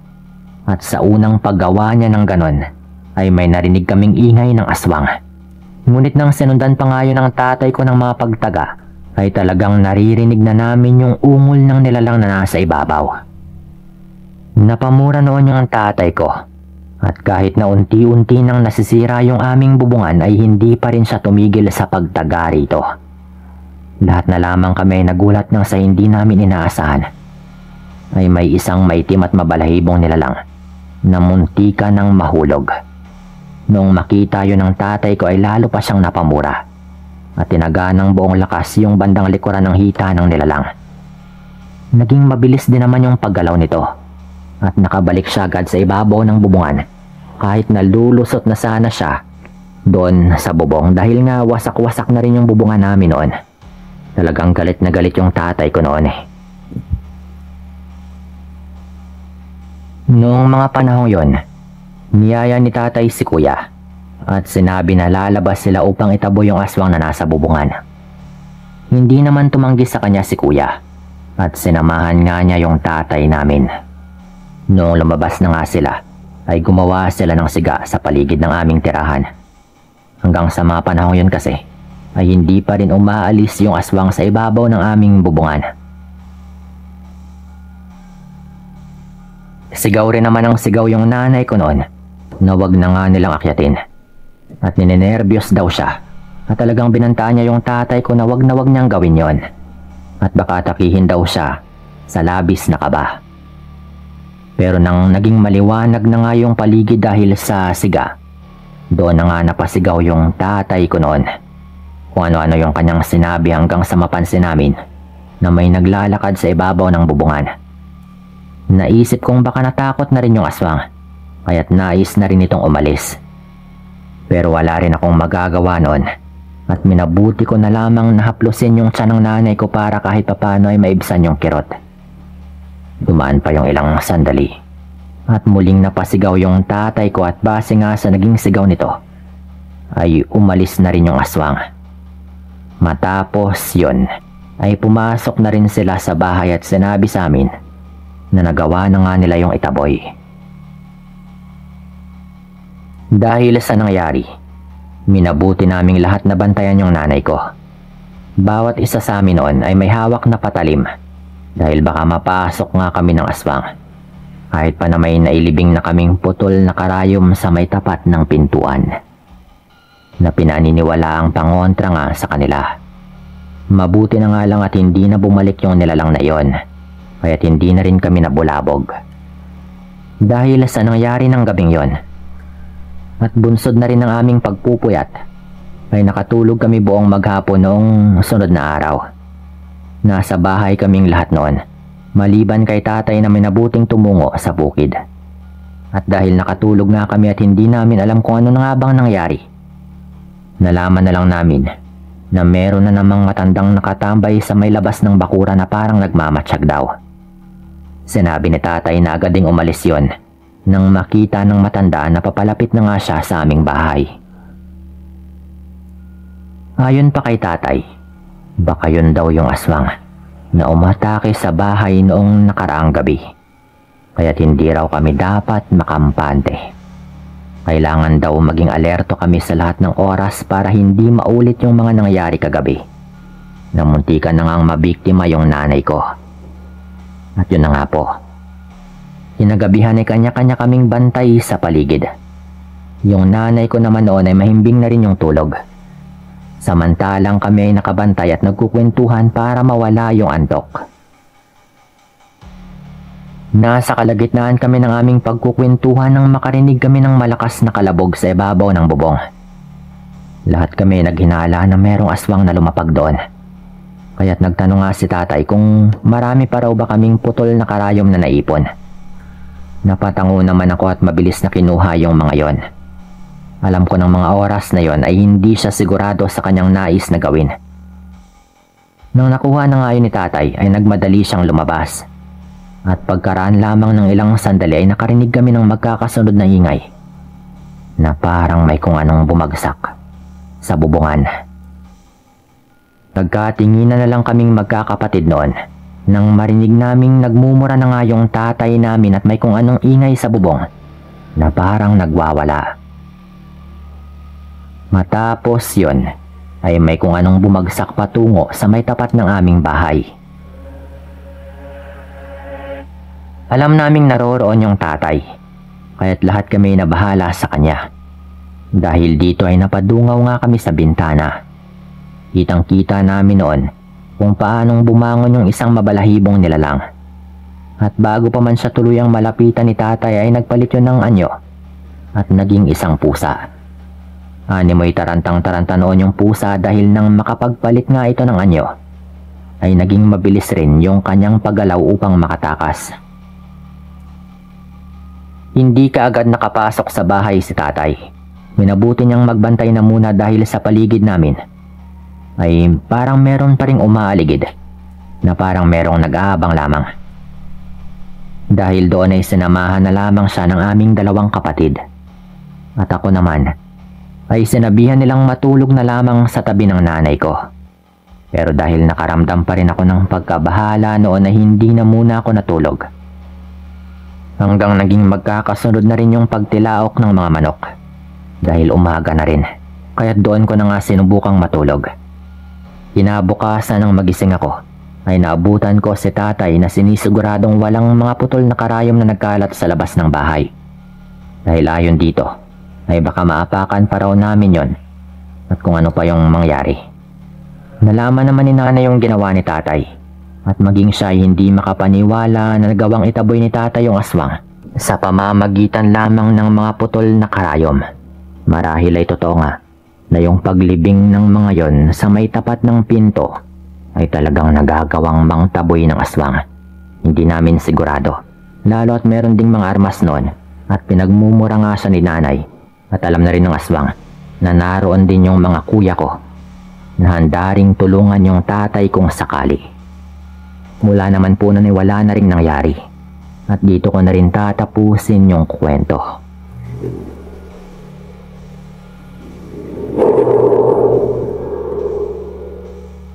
Tawagin nyo na lamang po ako sa pangalang Inday ng probinsya ng Iloilo. 49 na taong gulang at nagtatrabaho bilang kasambahay dito sa kamag-anak namin sa Marikina. Nangyari ang kwento kong ito sa probinsya mismo namin sa Iloilo. Noong ako ay mga nasa 17 taong gulang pa lamang. Kaya mga 30 mahigit taon na ang nakaraan kung hindi ako nagkakamali. Itong mga panahon na ito ay tumigil na ako sa pag-aaral. Hanggang unang taon ko lang kasi sa kolehiyo ang aking tinapos.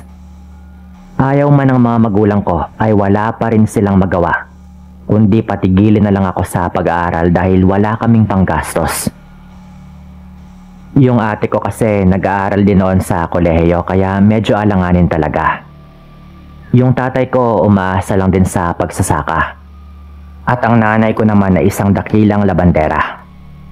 Marangal na mga trabaho pero hindi talaga namin kinakaya.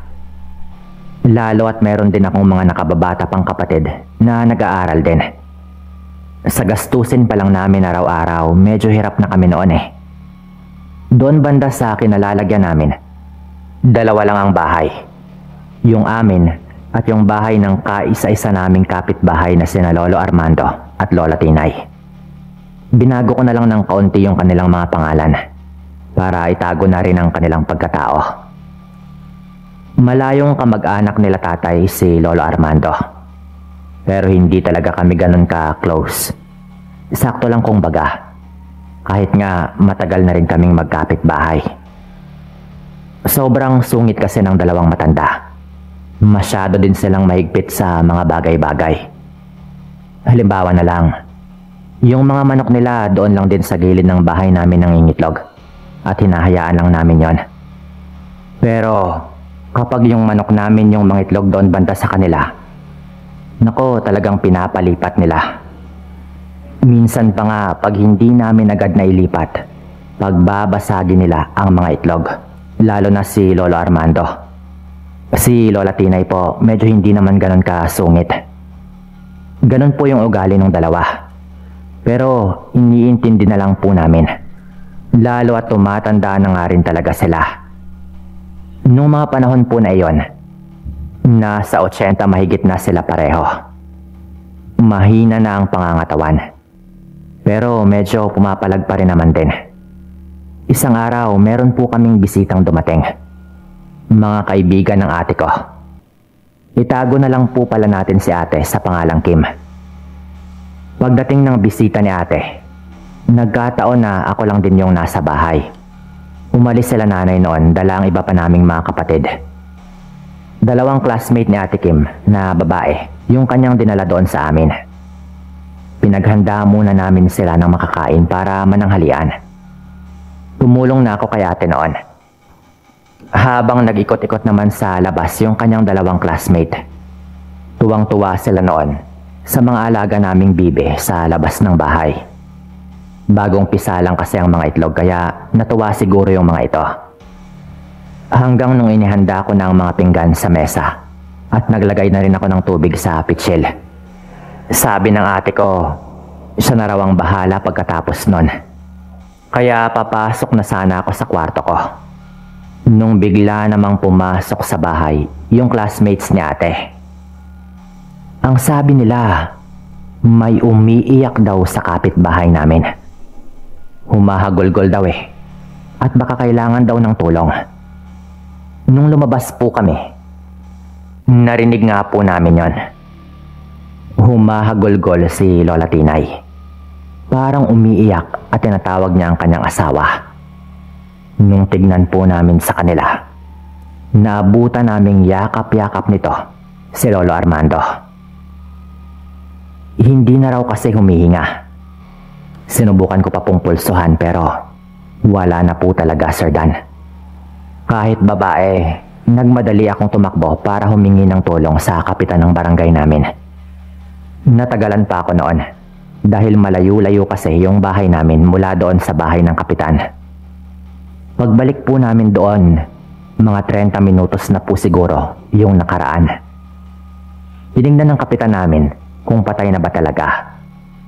At nakumpirma po namin na hindi na talaga humihinga si Lolo Armando. Ang sabi ni Kap, siya na lang daw ang bahalang tumawag sa punerarya. Tapos umalis na po ito para asikasuhin yon. Mga 2 oras po yung nakaraan, dumating na nga po yung taga-punerarya. Halos kasabay lang po silang dumating nila tatay. Nung pagpasok po nila ng bahay, pumunta po agad doon si tatay para tignan nga. Sabay silang pumasok ng mga taga-punerarya. Saktong pagpasok po ni tatay ng kwarto, biglang bumangon yung matanda. Napasigaw yung tatay ko noon. "Bilatibay, buhay galiyang yudi putaw." Sigaw ng tatay ko noon. Napamura talaga yung tatay ko dahil buhay pangaraw pala yung matanda kung sa Tagalog pa. Gulat na gulat ang lahat noon dahil nakailang pulso na po kami at hindi talaga yon humihinga. Ilang ulit pa nga po naming sinubukang gisingin yun pero hindi na talaga gumagalaw at hindi rin nagigising. Patay na talaga yung matanda. Pero nabuhay pa rin ulit yon. Yung nangyari po, bumalik na lang yung mga taga-punerarya. Nabigla talaga kaming lahat noon. Ang unang sinabi pa ng matanda, nauuhaw daw siya at gusto raw po nito ng karne. Nung nag-alisa na nga po yung mga tao, bumili pa nga po yung tatay ko ng karne at binigay niya po yon kay Lola Tinay. Ang sabi naman po ni Lola Tinay, siya na raw yung bahalang magluto. Nalaman lang po namin noon mula kay Lola Tinay na ilang araw na raw palang nakaratay ang kanyang asawa. Bumibigay na raw ang katawan ni Lolo Armando. Kaya pala hindi namin ito nakikitang lumalabas ng ilang araw na noon. Pumunta po noon si Lola Tinay sa bahay namin para magkwento. Minsan lang pong mangyari yon na pupunta talaga ito sa bahay. Kaya halata po talaga na sobrang problemado yung matanda sa mga nangyayari. Doon na rin po nito naikwento na may sakit na raw pala ang kanyang asawa pero hindi lang daw nila pinapahalata. Hindi rin daw yun yung unang pagkakataon na namatay na si Lolo Armando pero nabuhay pa rin ulit. Hindi raw siya sigurado pero matagal na raw siyang merong napapansing kakaiba sa kanyang asawa. Pero hindi daw muna nito sasabihin sa amin.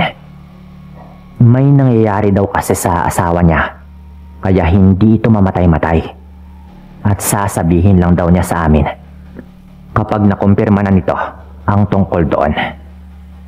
Pagkatapos po nun, umuwi na agad si Lola Tinay.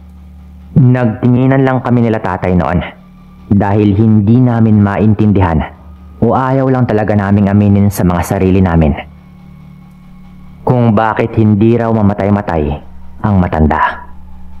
Siyempre sa lugar po namin sa Iloilo, alam namin na kapag yung isang matanda na may malubhanang sakit ay hindi pa rin mamatay-matay at meron pang pagkakataon na parang namatay na pero nabuhay pa rin ulit, may iisang bagay kaming alam na dahilan na baka isang aswang. Dahil alam po ninyo, kapag yung isang aswang na bumibigay na yung katawan ay hindi pa rin naisalin sa iba ang kanyang pagkaaswang, hindi daw talaga ito mamatay-matay hanggat hindi niya mailipat sa iba. Madalas pa sa kanyang kadugo mismo. Ang problema, wala na silang anak. Yung kaisa-isa nilang anak ay namatay rin sa sakit matagal na panahon na. Kung may sasaluman, walang iba kundi si Lola Tinay. Yan ay kung ipagpalagay muna natin na hindi rin siya aswang. Duda namin hindi pa. Dahil kung aswang na siya, wala siyang dahilan para sabihin sa amin ang mga nalaman niya sa kanyang asawa. Nung gumabi na, nagulat kami dahil merong kumatok sa pinto namin. Walang iba kundi si Lola Tinay. meron daw siyang importanteng sasabihin kay tatay. Naupo kami noon sa may sala. Ang sabi ng matanda, yung karne daw na ibinigay ni tatay, nalulutuin na sana niya. Naabutan daw niyang kinakain na ng hilaw ng kanyang asawa. Bukod pa doon, ibang-iba daw yung itsura ng kanyang asawa nung ginagawa niya iyon. Parang hayop daw na uhaw. Nilantakan daw niya yung karne nang walang habas. Hindi niya alam na nakita na siya ng kanyang asawa. Yung nakakatakot po doon, nanginginig na raw yung kamay ng matanda na parang hinang-hina na at hindi na talaga kinakaya ng kanyang katawan. Pero nagawa pa rin niyang kumain ng hilaw na karne. Ang sabi ni Lola Tinay, kumpirmado raw. Aswang nga talaga yung kanyang asawa. Nakita rin daw niya mismo yung nakakatakot nitong mukha. Kaya raw pala minsan ay nawawala ito kapag hating gabi. At nagtataka na rin daw si Lola Tinay noon kung saan ito nanggagaling sa kanyang pag-uwi. Sinabihan agad ni tatay noon si Lola Tinay na kahit anong mangyari, kapag sinabihan siya ni Lolo Armando na tanggapin ang pag-aswang, ay tanggihan na dapat nito. Pinaulit-ulit yun ng tatay ko sa kanya at wag na wag daw siyang magpadala sa awa sa kanyang asawa. Umiiyak noon si Lola Tinay. Hanggang sa sumunod na gabi, napadaan po kami doon ni nanay. Bumili kami ng pang-ulam noon sa hapunan. Nung marinig ulit namin na umiiyak si Lola Tinay at ang sabi nito, "Hindi nga pwede. Hindi ko pwedeng tanggapin yan. Ayokong maging katulad mo." Narinig po naming sabi ni Lola Tinay noon. Mukhang pinipilit siya ni Lolo Armando na tanggapin na ang pagkaaswang. Nagmadali kaming umuwi noon at sinabi namin kay tatay ang aming narinig. Siyempre, nag-alala po yung tatay ko para kay Lola Tinay. Ito ay sa kabila ng katotohanan na si Lolo Armando naman talaga yung kamag-anak ng tatay ko. Yung ginawa po namin, nagmadali kaming pumunta doon sa kabilang bahay. 3 kami nila tatay at nanay. Hindi na kumatok si tatay at hindi naman nakalak yung pinto. Diretso na po kami noon at doon po namin naabutan ang nakakakilabot na bagay. Inihila ni Lolo Armando si Lola Tinay palapit sa kanya habang nasa higaan po ito. Nakabuka na po yung bunganga ni Lolo Armando noon at yung mukha nito nakakatakot talaga. Parang hindi na rin nanlalaban si Lola Tinay na siguro talagang nagpadala na siya sa kanyang awa sa kanyang asawa. Dahil hindi pa rin ito makapagpahinga hanggat hindi niya na ipapasa ang kanyang pagkaaswang. Agad na hinila ni tatay si Lola Tinay palayo sa kanyang asawa. At sa punto na iyon, nagalit si Lolo Armando. Kahit hinang-hina na, parang naging agresibo pa rin ito, na parang gusto nitong atakihin yung tatay ko. Habang naglalaway na ito, doon na nga siya tinulak ni tatay pabalik sa kanyang higaan. At agad na hinawakan ni tatay yung 2 kamay nito at nilagay yon sa kanyang likuran.